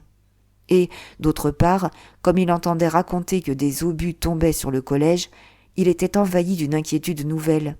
Peut-être bien que sa fabrique flambait depuis qu'il l'avait quittée. Il se précipita, repris de sa fièvre d'agitation, se satisfaisant à courir ainsi. Mais des groupes barraient les rues, des obstacles déjà renaissaient à chaque carrefour. Rue Macquat seulement, il eut un soupir d'aise quand il aperçut la monumentale façade de sa maison intacte, sans une fumée ni une étincelle. Il entra, il cria de loin à sa mère et à sa femme. « Tout va bien, on hisse le drapeau blanc, on va cesser le feu !» Puis il s'arrêta, car l'aspect de l'ambulance était vraiment effroyable. Dans le vaste séchoir, dont on laissait la grande porte ouverte, non seulement tous les matelas étaient occupés, mais il ne restait même plus de place sur la litière étalée au bout de la salle. On commençait à mettre de la paille entre les lits, on serrait les blessés les uns contre les autres. Déjà, on en comptait près de 200, et il en arrivait toujours. Les larges fenêtres éclairaient d'une clarté blanche toute cette souffrance humaine entassée. Parfois, à un mouvement trop brusque, un cri involontaire s'élevait. Des râles d'agonie passaient dans l'air moite. Tout au fond, une plainte douce, presque chantante, ne cessait pas, et le silence se faisait plus profond, une sorte de stupeur résignée, le morne accablement d'une chambre de mort que coupaient seuls les pas et les chuchotements des infirmiers. Les blessures pansées à la hâte sur le champ de bataille, quelques-unes même demeurées à vif, étalaient leur détresse entre les lambeaux des capotes et des pantalons déchirés. Des pieds s'allongeaient, chaussés encore, broyés et saignants. Des genoux et des coudes, comme rompus à coups de marteau, laissaient pendre des membres inertes. Il y avait des mains cassées, des doigts qui tombaient, retenus à peine par un fil de peau. Les jambes et les bras fracturés semblaient les plus nombreux, raidis de douleur, d'une pesanteur de plomb. Mais surtout, les inquiétantes blessures étaient celles qui avaient troué le ventre, la poitrine ou la tête. Des flancs saignaient par des déchirures affreuses, des nœuds d'entrailles s'étaient faits sous la peau soulevée, des reins entamés, hachés, tordaient les attitudes en des contorsions frénétiques. De part en part, des poumons étaient traversés, les uns d'un trou si mince qu'ils ne saignaient pas, les autres d'une fente béante d'où la vie coulait en un flot rouge. Et les hémorragies internes, celles qu'on ne voyait point, foudroyaient les hommes, tout d'un coup délirants et noirs. Enfin, les têtes avaient souffert plus encore. Mâchoires fracassées, bouillies sanglantes des dents et de la langue, orbites défoncées, l'œil à moitié sorti, crânes ouverts, laissant voir la cervelle. Tous ceux dont les balles avaient touché la moelle ou le cerveau étaient comme des cadavres dans l'anéantissement du coma, tandis que les autres, les fracturés, les fiévreux, s'agitaient, demandaient à boire, d'une voix basse et suppliante. Puis, à côté, sous le hangar où l'on opérait, c'était une autre horreur. Dans cette première bousculade, on ne procédait qu'aux opérations urgentes, celles que nécessitait l'état désespéré des blessés. Toute crainte d'hémorragie décidait Bourroche à l'amputation immédiate. De même, il n'attendait pas pour chercher les projectiles au fond des plaies et les enlever, s'ils s'étaient logés dans quelque zone dangereuse, la base du cou, la région de l'aisselle, la racine de la cuisse, le pli du coude ou du jarret. Les autres blessures qu'il préférait laisser en observation étaient simplement pansées par les infirmiers sur ses conseils. Déjà, il avait fait pour sa part 4 amputations, en les espaçant, en se donnant le repos d'extraire quelques balles entre les opérations graves. Et il commençait à se fatiguer. Il n'y avait que 2 tables, la sienne et une autre, où travaillait un de ses aides. On venait de tendre un drap entre les deux, afin que les opérés ne puissent se voir.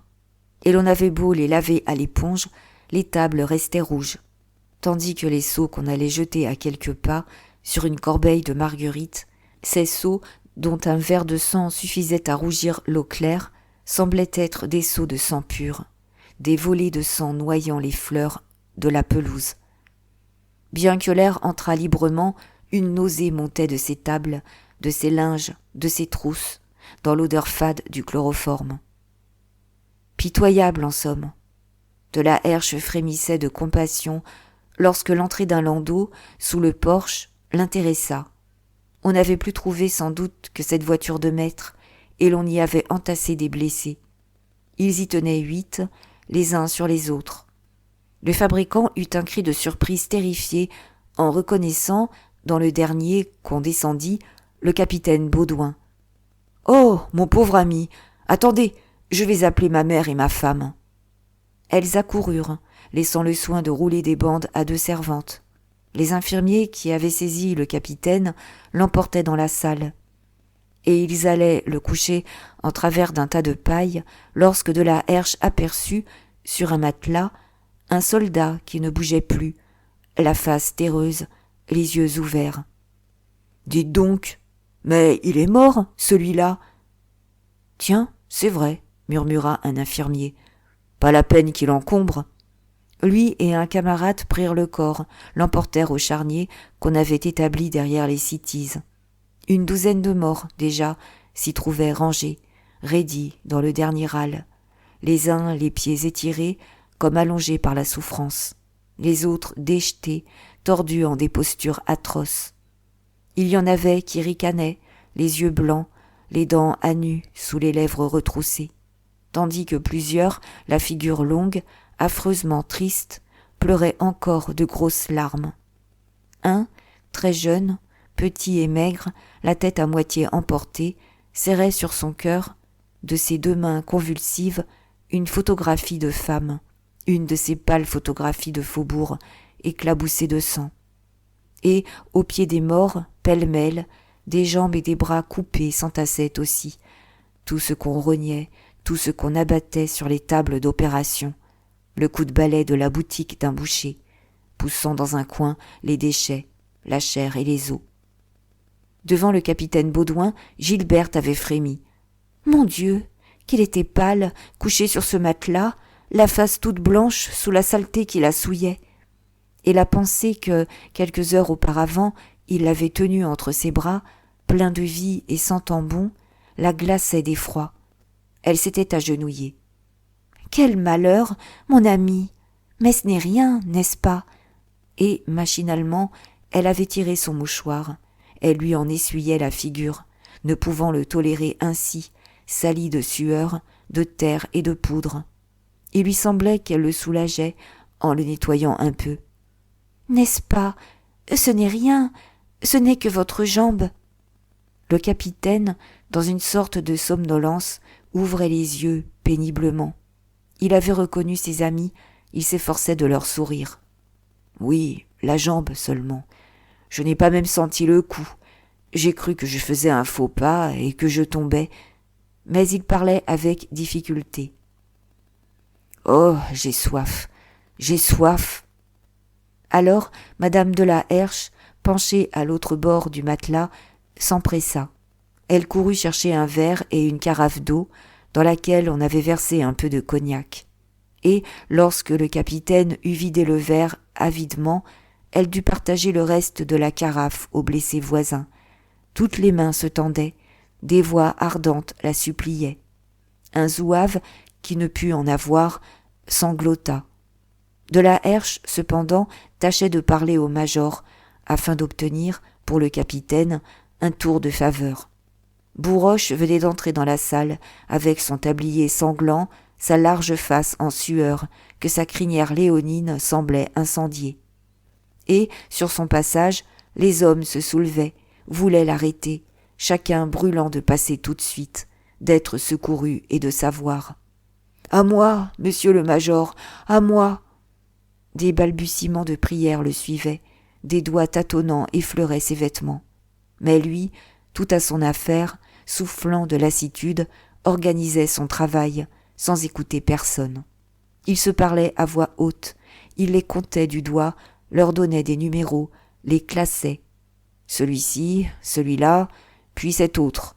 1, 2, 3. Une mâchoire, un bras, une cuisse.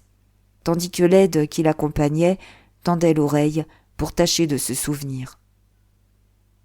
« Monsieur le major, dit de la Herche, il y a là un capitaine, le capitaine Baudouin. » Bourroche l'interrompit. « Comment ? Baudouin est ici ? Ah, le pauvre bougre !»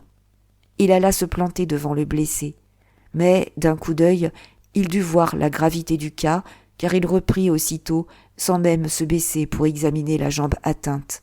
« Bon, on va me l'apporter tout de suite, dès que j'aurai fait l'opération qu'on prépare. » Et il retourna sous le hangar, suivi par de la Herche, qui ne voulait pas le lâcher, de crainte qu'il n'oubliât sa promesse. Cette fois, il s'agissait de la désarticulation d'une épaule, d'après la méthode de Liffrand, ce que les chirurgiens appelaient une jolie opération, quelque chose d'élégant et de prompt. En tout, 40 secondes à peine. Déjà, on chloroformait le patient, pendant qu'un aide lui saisissait l'épaule à 2 mains, les 4 doigts sous l'aisselle, le pouce en dessus. Alors, Bourroche, armé du grand couteau long, après avoir crié « Asseyez-le !» empoigna le deltoïde, transperça le bras, trancha le muscle. Puis, revenant en arrière, il détacha la jointure d'un seul coup, et le bras était tombé, abattu en 3 mouvements. L'aide avait fait glisser ses pouces pour boucher l'artère humérale. « Recouchez-le !» Bourroche eut un rire involontaire en procédant à la ligature, car il n'avait mis que 35 secondes. Il ne restait plus qu'à rabattre le lambeau de chair sur la plaie, ainsi qu'une épaulette à plat. Cela était joli. À cause du danger, un homme pouvant se vider de tout son sang en 3 minutes par l'artère humérale, sans compter qu'il y a péril de mort chaque fois qu'on assoit un blessé sous l'action du chloroforme. De la Herche, glacé, aurait voulu fuir, mais il n'en eut pas le temps, le bras était déjà sur la table. Le soldat amputé, une recrue, un paysan solide qui sortait de sa torpeur, aperçut ce bras qu'un infirmier emportait derrière les citises. Il regarda vivement son épaule, la vit tranchée et saignante, et il se fâcha, furieux. « Ah, nom de Dieu, c'est bête, ce que vous avez fait là !» Bourroche, exténué, ne répondait point. Puis, l'air brave homme. « J'ai fait pour le mieux. Je ne voulais pas que tu claques, mon garçon. D'ailleurs, je t'ai consulté, tu m'as dit oui. »« Je dis oui. Est-ce que je savais, moi ?» Et sa colère tomba. Il se mit à pleurer à chaudes larmes. « Qu'est-ce que vous voulez que je foute, maintenant ?» On le remporta sur la paille, on lava violemment la toile cirée et la table.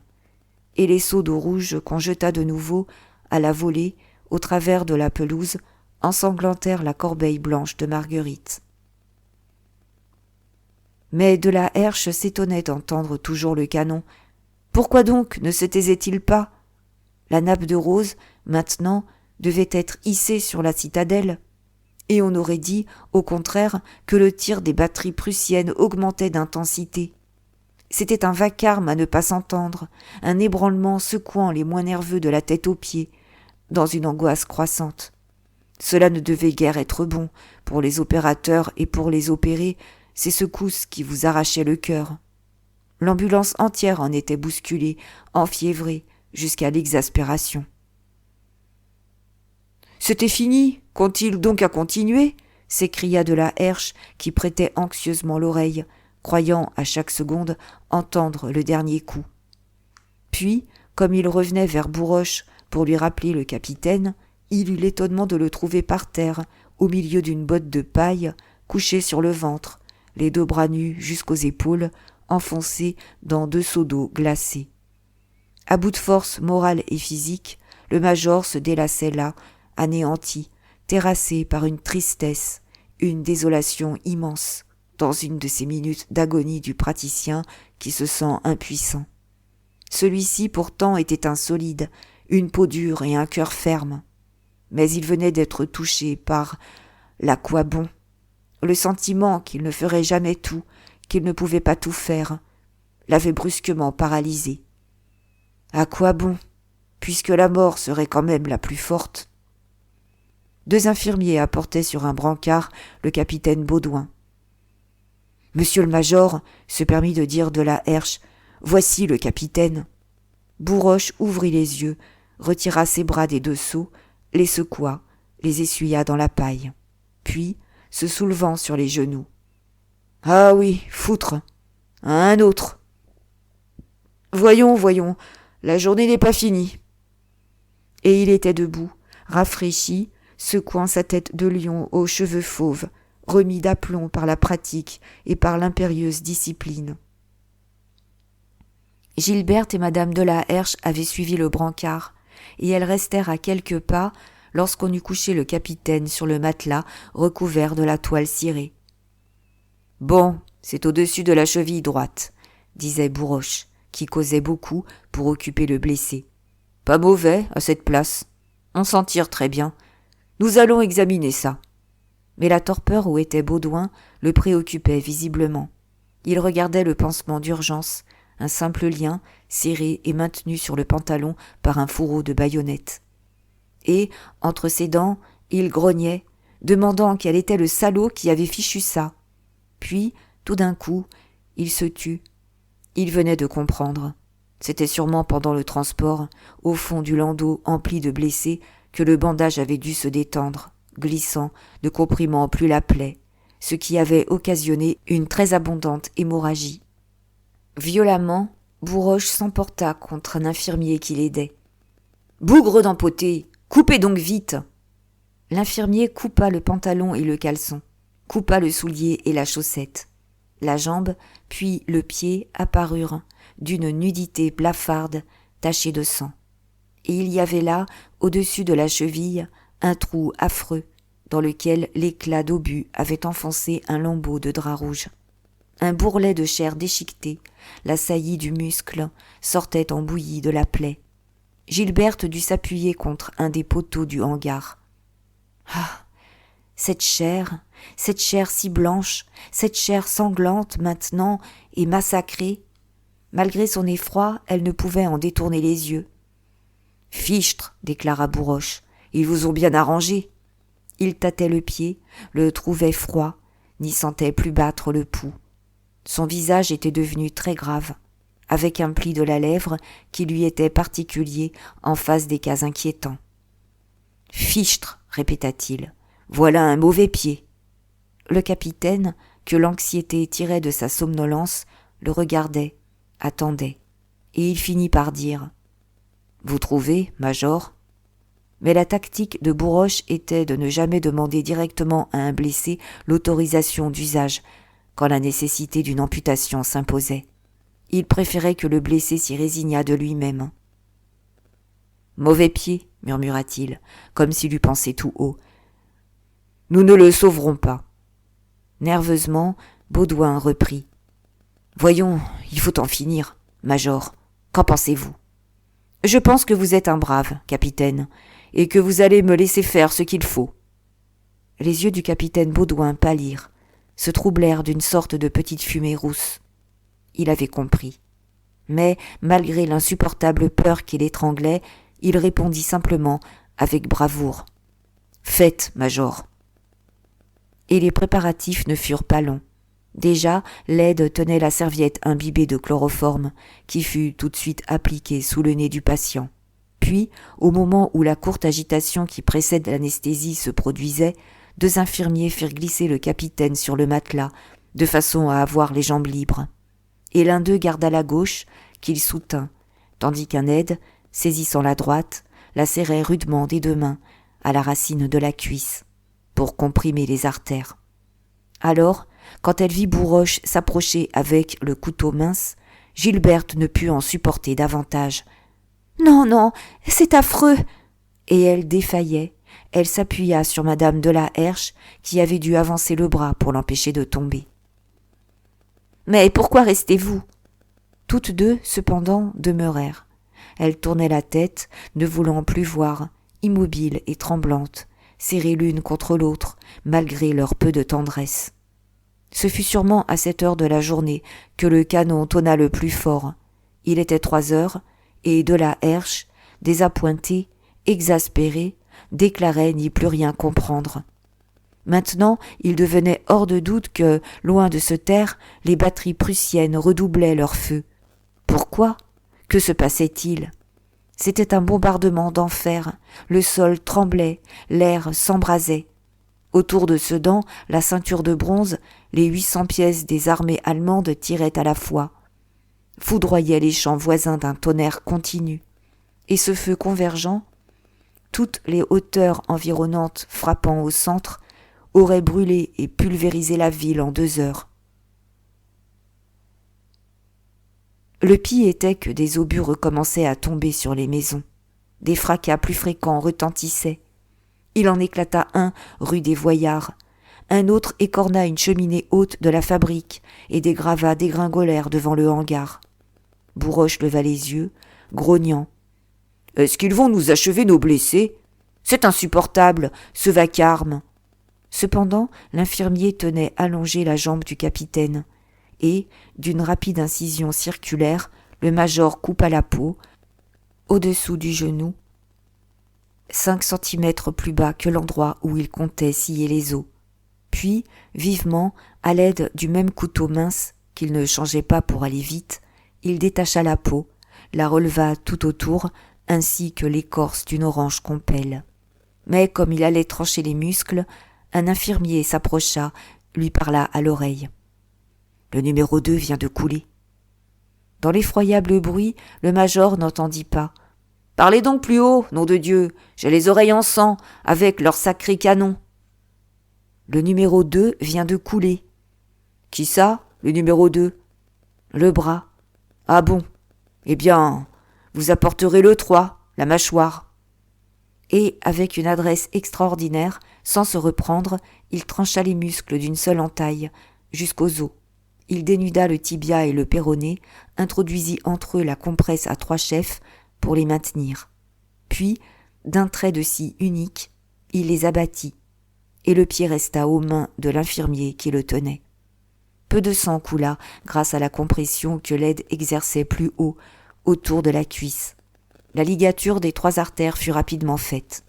Mais le major secouait la tête, et quand l'aide eut enlevé ses doigts, il examina la plaie en murmurant, certain que le patient ne pouvait encore l'entendre. « C'est ennuyeux. Les artérioles ne donnent pas de sang. » Puis, d'un geste, il acheva son diagnostic. « Encore un pauvre bougre de fichu. » Et, sur son visage en sueur, la fatigue et la tristesse immense avaient reparu, cette désespérance de « l'à quoi bon ?» puisqu'on n'en sauvait pas 4 sur 10. Il s'essuya le front, il se mit à rabattre la peau et à faire les 3 sutures d'approche. Gilberte venait de se retourner. De la Herche lui avait dit que c'était fait, qu'elle pouvait voir. Pourtant, elle aperçut le pied du capitaine que l'infirmier emportait derrière les citises. Le charnier s'augmentait toujours. 2 nouveaux morts s'y allongeaient, l'un la bouche démesurément ouverte et noire, ayant l'air de hurler encore, l'autre rapetissé par une abominable agonie, redevenu à la taille d'un enfant chétif et contrefait. Le pis était que le tas des débris finissait par déborder dans l'allée voisine. Ne sachant où poser convenablement le pied du capitaine, l'infirmier hésita, se décida enfin à le jeter sur le tas.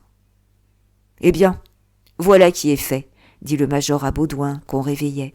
« Vous êtes hors d'affaire. » Mais le capitaine n'avait pas la joie du réveil, qui suit les opérations heureuses. Il se redressa un peu, retomba, bégayant d'une voix molle. « Merci, major. J'aime mieux que ce soit fini. » Cependant, il sentit la cuisson du pansement à l'alcool, et, comme on approchait le brancard pour le remporter, une terrible détonation ébranla la fabrique entière. C'était un obus qui venait d'éclater en arrière du hangar, dans la petite cour où se trouvait la pompe. Des vitres volèrent en éclats, tandis qu'une épaisse fumée envahissait l'ambulance. Dans la salle, une panique avait soulevé les blessés de leurs couches de paille, et tous criaient d'épouvante, et tous voulaient fuir. De la Herche se précipita, affolé, pour juger des dégâts. Est-ce qu'on allait lui démolir, lui incendier sa maison, à présent ? Que se passait-il donc ? Puisque l'empereur voulait qu'on cessât, pourquoi avait-on recommencé ? Nom de Dieu, remuez-vous ! Cria Bourroche aux infirmiers figés de terreur. Lavez-moi la table, apportez-moi le numéro 3.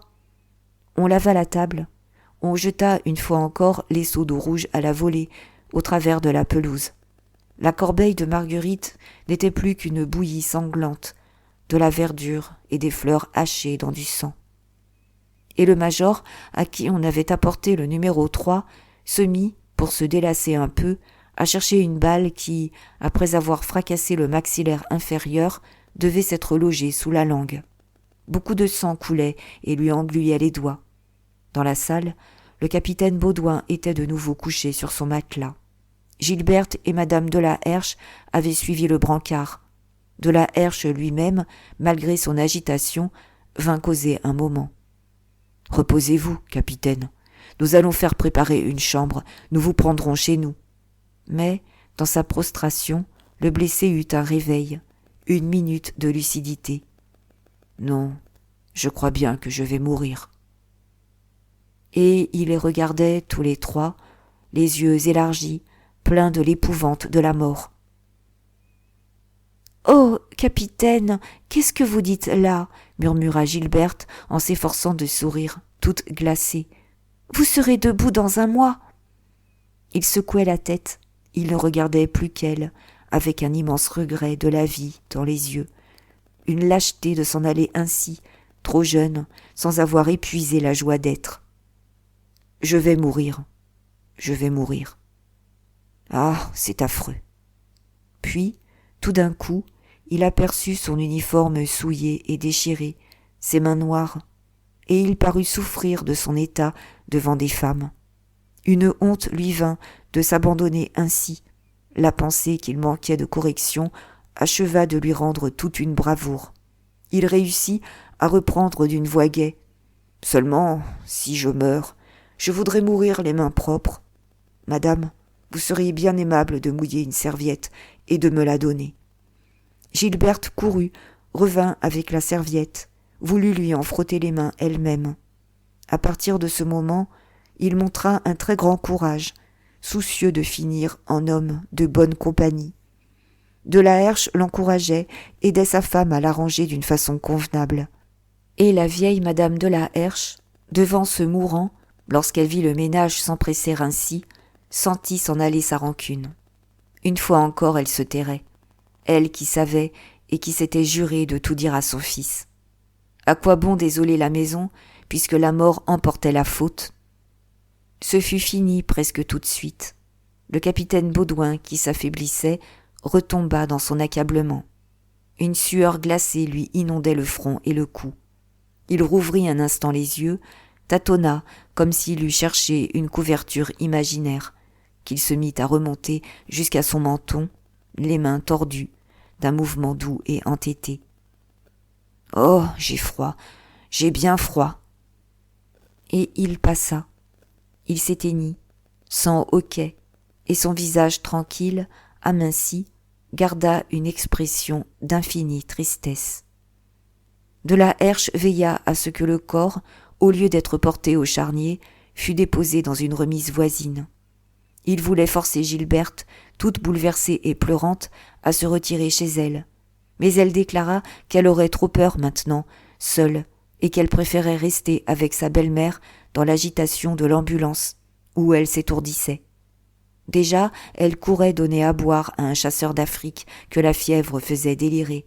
Elle aidait un infirmier à panser la main d'un petit soldat, une recrue de 20 ans qui était venue, à pied, du champ de bataille, le pouce emporté. Et, comme il était gentil et drôle, plaisantant sa blessure d'un air insouciant de Parisien farceur, elle finit par s'égayer avec lui. Pendant l'agonie du capitaine, la canonnade semblait avoir augmenté encore. Un deuxième obus était tombé dans le jardin, brisant un des arbres centenaires. Des gens affolés criaient que tout Sedan brûlait, un incendie considérable s'étant déclaré dans le faubourg de la Cassine. C'était la fin de tout. Si ce bombardement continuait longtemps avec une pareille violence. « Ce n'est pas possible, j'y retourne », dit de la Herche hors de lui. « Où donc ?» demanda Bourroche. « Mais à la sous-préfecture, pour savoir si l'empereur se moque de nous, quand il parle de faire hisser le drapeau blanc. » Le major resta quelques secondes étourdi par cette idée de drapeau blanc, de la défaite, de la capitulation, qui tombait au milieu de son impuissance à sauver tous les pauvres bougres en bouillie qu'on lui amenait. Il eut un geste de furieuse désespérance. « Allez au diable, nous n'en sommes pas moins tous foutus. » Dehors, de la Herche éprouva une difficulté plus grande à se frayer un passage parmi les groupes qui avaient grossi. Les rues, de minute en minute, s'emplissaient davantage, du flot des soldats débandés. Il questionna plusieurs des officiers qu'il rencontra. Aucun n'avait aperçu le drapeau blanc sur la citadelle. Enfin, un colonel déclara l'avoir entrevu un instant, le temps de le hisser et de l'abattre. Cela aurait tout expliqué, soit que les Allemands n'eussent pu le voir, soit que, l'ayant vu apparaître et disparaître, ils eussent redoublé leur feu, en comprenant que l'agonie était proche. Même une histoire circulait déjà, la folle colère d'un général qui s'était précipité à l'apparition du drapeau blanc, l'avait arraché de ses mains, brisant la hampe, foulant le linge. Et les batteries prussiennes tiraient toujours, les projectiles pleuvaient sur les toits et dans les rues, des maisons brûlaient, une femme venait d'avoir la tête broyée au coin de la place Turenne. À la sous-préfecture, de la Herche ne trouva pas Rose dans la loge du concierge. Toutes les portes étaient ouvertes, la déroute commençait. Alors, il monta, ne se heurtant que dans des gens effarés, sans que personne lui adressât la moindre question. Au premier étage, comme il hésitait, il rencontra la jeune fille. « Oh, monsieur de la Herche, ça se gâte. Tenez, regardez vite, si vous voulez voir l'empereur. » En effet, à gauche, une porte, mal fermée, bâillait. Et, par cette fente, on apercevait l'empereur, qui avait repris sa marche chancelante de la cheminée à la fenêtre. Il piétinait, ne s'arrêtait pas, malgré d'intolérables souffrances. Un aide de camp venait d'entrer, celui qui avait si mal refermé la porte. Et l'on entendit l'empereur qui lui demandait, d'une voix énervée de désolation. « Mais enfin, monsieur, pourquoi tire-t-on toujours, puisque j'ai fait hisser le drapeau blanc ?»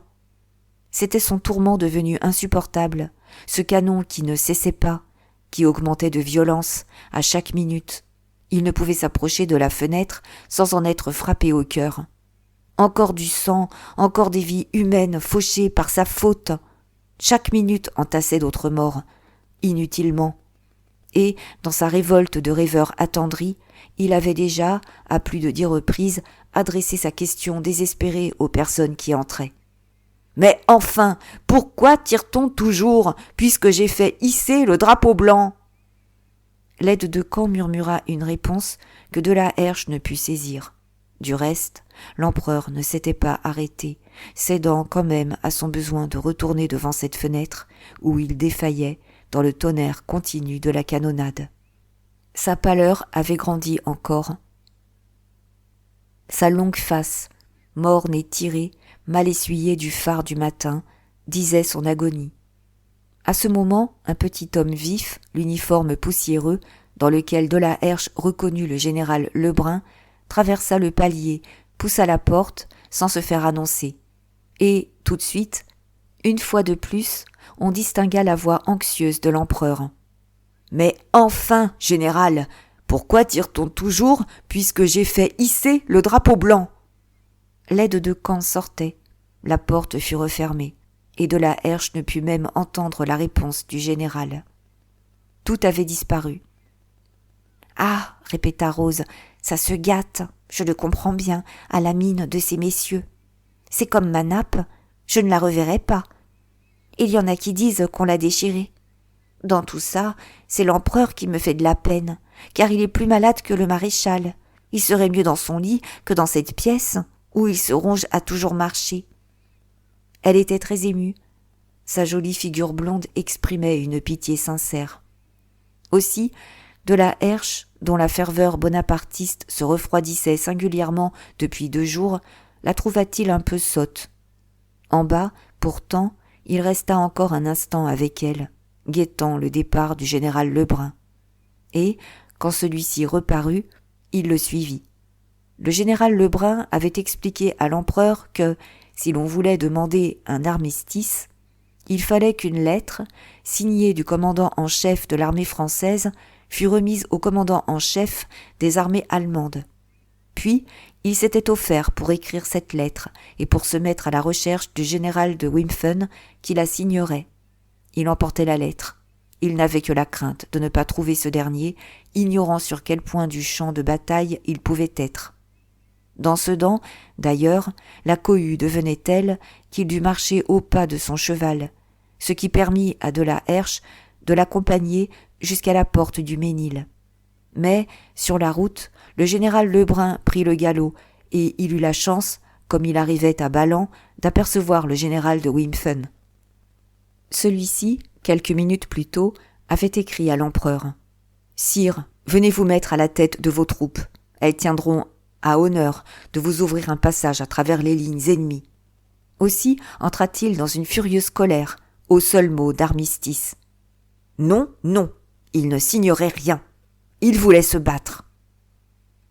Il était 3h30, et ce fut peu de temps après qu'eut lieu la tentative héroïque et désespérée, cette poussée dernière, pour ouvrir une trouée au travers des Bavarois, en marchant une fois encore sur Bazeilles. Par les rues de Sedan, par les champs voisins, afin de rendre du cœur aux troupes, on mentait, on criait « Bazaine arrive ! Bazaine arrive !» Depuis le matin, c'était le rêve de beaucoup. On croyait entendre le canon de l'armée de Metz, à chaque batterie nouvelle que démasquaient les Allemands. 1200 hommes environ furent réunis, des soldats débandés de tous les corps où toutes les armes se mêlaient, et la petite colonne se lança glorieusement sur la route balayée de mitraille, au pas de course. D'abord, ce fut superbe. Les hommes qui tombaient n'arrêtaient pas l'élan des autres. On parcourut près de 500 mètres avec une véritable furie de courage. Mais bientôt, les rangs s'éclaircirent, les plus braves se replièrent. Que faire contre l'écrasement du nombre ? Il n'y avait là que la témérité folle d'un chef d'armée qui ne voulait pas être vaincu. Et le général de Wimpfen finit par se trouver seul avec le général Lebrun sur cette route de Ballan et de Bazeilles, qu'ils durent définitivement abandonner. Il ne restait qu'à battre en retraite sous les murs de Sedan. De la Herche, dès qu'il avait perdu de vue le général, s'était hâté de retourner à la fabrique, possédé d'une idée unique, celle de monter de nouveau à son observatoire pour suivre au loin les événements. Mais, comme il arrivait, il fut un instant arrêté, en se heurtant, sous le porche, au colonel de Vineuil, qu'on amenait, avec sa botte sanglante, à moitié évanoui sur du foin, au fond d'une carriole de maraîcher. Le colonel s'était obstiné à vouloir rallier les débris de son régiment jusqu'au moment où il était tombé de cheval. Tout de suite, on le monta dans une chambre du premier étage, et Bourroche, qui accourut, n'ayant trouvé qu'une fêlure de la cheville, se contenta de panser la plaie après en avoir retiré des morceaux de cuir de la botte. Il était débordé, exaspéré. Il redescendit en criant qu'il aimerait mieux se couper une jambe à lui-même que de continuer à faire son métier si salement, sans le matériel convenable ni les aides nécessaires. En bas, en effet, on ne savait plus où mettre les blessés. On s'était décidé à les coucher sur la pelouse, dans l'herbe. Déjà, il y en avait 2 rangées, attendant, se lamentant au plein air, sous les obus qui continuaient à pleuvoir. Le nombre des hommes amenés à l'ambulance depuis midi dépassait 400, et le major avait fait demander des chirurgiens sans qu'on lui envoyât autre chose qu'un jeune médecin de la ville. Il ne pouvait suffire. Il sondait, taillait, sciait, recousait, hors de lui, désolé de voir qu'on lui apportait toujours plus de besogne qu'il n'en faisait. Gilberte, ivre d'horreur, prise de la nausée de tant de sang et de larmes, était restée près de son oncle, le colonel, laissant en bas madame de la Herche donner à boire aux fiévreux et essuyer les visages moites des agonisants. Sur la terrasse, vivement, de la Herche tâcha de se rendre compte de la situation.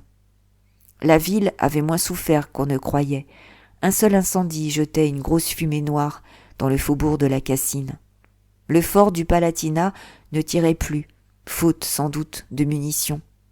Seules les pièces de la porte de Paris lâchaient encore un coup, de loin en loin. Et, tout de suite, ce qui l'intéressa, ce fut de constater qu'on avait de nouveau hissé un drapeau blanc sur le donjon. Mais on ne devait pas l'apercevoir du champ de bataille, car le feu continuait, aussi intense. Des toitures voisines lui cachaient la route de Ballan.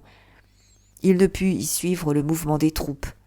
D'ailleurs, ayant mis son œil à la lunette qui était restée braquée, il venait de retomber sur l'état-major allemand qu'il avait déjà vu à cette place, dès midi. Le maître, le minuscule soldat de plomb, haut comme la moitié du petit doigt, dans lequel il croyait avoir reconnu le roi de Prusse, se trouvait toujours debout, avec son uniforme sombre, en avant des autres officiers, la plupart couchés sur l'herbe, étincelants de broderies. Il y avait là des officiers étrangers, des aides de camp, des généraux, des maréchaux de cour, des princes, tous pourvus de lorgnettes, suivant depuis le matin l'agonie de l'armée française, comme au spectacle. Et le drame formidable s'achevait. De cette hauteur boisée de la Marfée, le roi Guillaume venait d'assister à la jonction de ses troupes. C'en était fait, la 3e armée, sous les ordres de son fils, le prince royal de Prusse, qui avait cheminé par Saint-Mange et Flégneux, prenait possession du plateau d'Illy. Tandis que la 4e, que commandait le prince royal de Saxe, arrivait de son côté au rendez-vous, par Deigny et Givonne, en tournant le bois de la Garenne. Le 11e corps et le 5e donnaient ainsi la main au 12e corps et à la garde. Et l'effort suprême pour briser le cercle, au moment où il se fermait, l'inutile et glorieuse charge de la division Marguerite avait arraché au roi un cri d'admiration. « Ah, les braves gens !» Maintenant, l'enveloppement mathématique, inexorable, se terminait. Les mâchoires de l'étau s'étaient rejointes. Il pouvait embrasser d'un coup d'œil l'immense muraille d'hommes et de canons qui enveloppait l'armée vaincue. Au nord, l'étreinte devenait de plus en plus étroite, refoulait les fuyards en Sedan, sous le feu redoublé des batteries, dont la ligne ininterrompue bordait l'horizon. Au midi, Bazeilles conquis, vide et morne, finissait de brûler, jetant de gros tourbillons de fumée et d'étincelles, pendant que les Bavarois, maîtres de Ballan, braquaient des canons à 300 mètres des portes de la ville. Et les autres batteries, celles de la rive gauche, installées à Pont-Maugis, à Noyers, à Frénois, à Ouin-de-Lincourt, qui tiraient sans un arrêt depuis bientôt 12 heures, tonnaient plus haut, complétaient l'infranchissable ceinture de flammes jusque sous les pieds du roi. Mais le roi Guillaume, fatigué, lâcha un instant sa lorgnette, et il continua de regarder à l'œil nu. Le soleil oblique descendait vers les bois, allait se coucher dans un ciel d'une pureté sans tache. Toute la vaste campagne en était dorée, baignée d'une lumière si limpide que les moindres détails prenaient une netteté singulière. Il distinguait les maisons de Sedan, avec les petites barres noires des fenêtres, les remparts, la forteresse, ce système compliqué de défense dont les arêtes se découpaient d'un trait vif. Puis, alentour, épars au milieu des terres, c'étaient les villages, frais et vernis, pareils aux fermes des boîtes de jouets, Donchery à gauche, au bord de sa plaine rase, Douzy et Carignan à droite, dans les prairies. Il semblait qu'on aurait compté les arbres de la forêt des Ardennes, dont l'océan de verdure se perdait jusqu'à la frontière. La Meuse, au lent des tours, n'était plus, sous cette lumière frisante, qu'une rivière d'or fin, et la bataille atroce, souillée de sang, devenait une peinture délicate, vue de si haut, sous l'adieu du soleil. Des cavaliers morts, des chevaux éventrés semaient le plateau de floins, de taches gaies. Vers la droite, du côté de Givonne, les dernières bousculades de la retraite amusaient l'œil du tourbillon de ses points noirs, courant, se culbutant. Tandis que, dans la presqu'île d'Ige, à gauche, une batterie bavaroise avec ses canons gros comme des allumettes avait l'air d'être une pièce mécanique bien montée, tellement la manœuvre pouvait se suivre d'une régularité d'horlogerie. C'était la victoire inespérée, foudroyante, et le roi n'avait pas de remords devant ces cadavres si petits, ces milliers d'hommes qui tenaient moins de place que la poussière des routes, cette vallée immense où les incendies de Bazeilles, les massacres d'Illy, les angoisses de Sedan n'empêchaient pas l'impassible nature d'être belle à cette fin sereine d'un beau jour. Mais, tout d'un coup, de la Herche aperçut, gravissant les pentes de la Marfée, un général français, vêtu d'une tunique bleue, monté sur un cheval noir, et que précédait un hussard, avec un drapeau blanc. C'était le général Reille, chargé par l'empereur de porter au roi de Prusse cette lettre. « Monsieur mon frère, n'ayant pu mourir au milieu de mes troupes, il ne me reste qu'à remettre mon épée entre les mains de votre majesté. Je suis, de votre majesté, le bon frère, Napoléon. » Dans sa hâte d'arrêter la tuerie, puisqu'il n'était plus le maître, l'empereur se livrait, espérant attendrir le vainqueur. Et de la Herche vit le général Reille s'arrêter à 10 pas du roi, descendre de cheval, puis s'avancer pour remettre la lettre, sans armes, n'ayant au doigt qu'une cravache. Le soleil se couchait dans une grande lueur rose. Le roi s'assit sur une chaise, s'appuya au dossier d'une autre chaise que tenait un secrétaire et répondit qu'il acceptait l'épée en attendant l'envoi d'un officier qui pourrait traiter de la capitulation. Merci d'avoir écouté. À demain pour un nouveau chapitre. N'oubliez pas de vous abonner pour ne manquer aucun épisode. Si vous souhaitez promouvoir cette chaîne, vous pouvez aussi liker, mettre un commentaire et partager.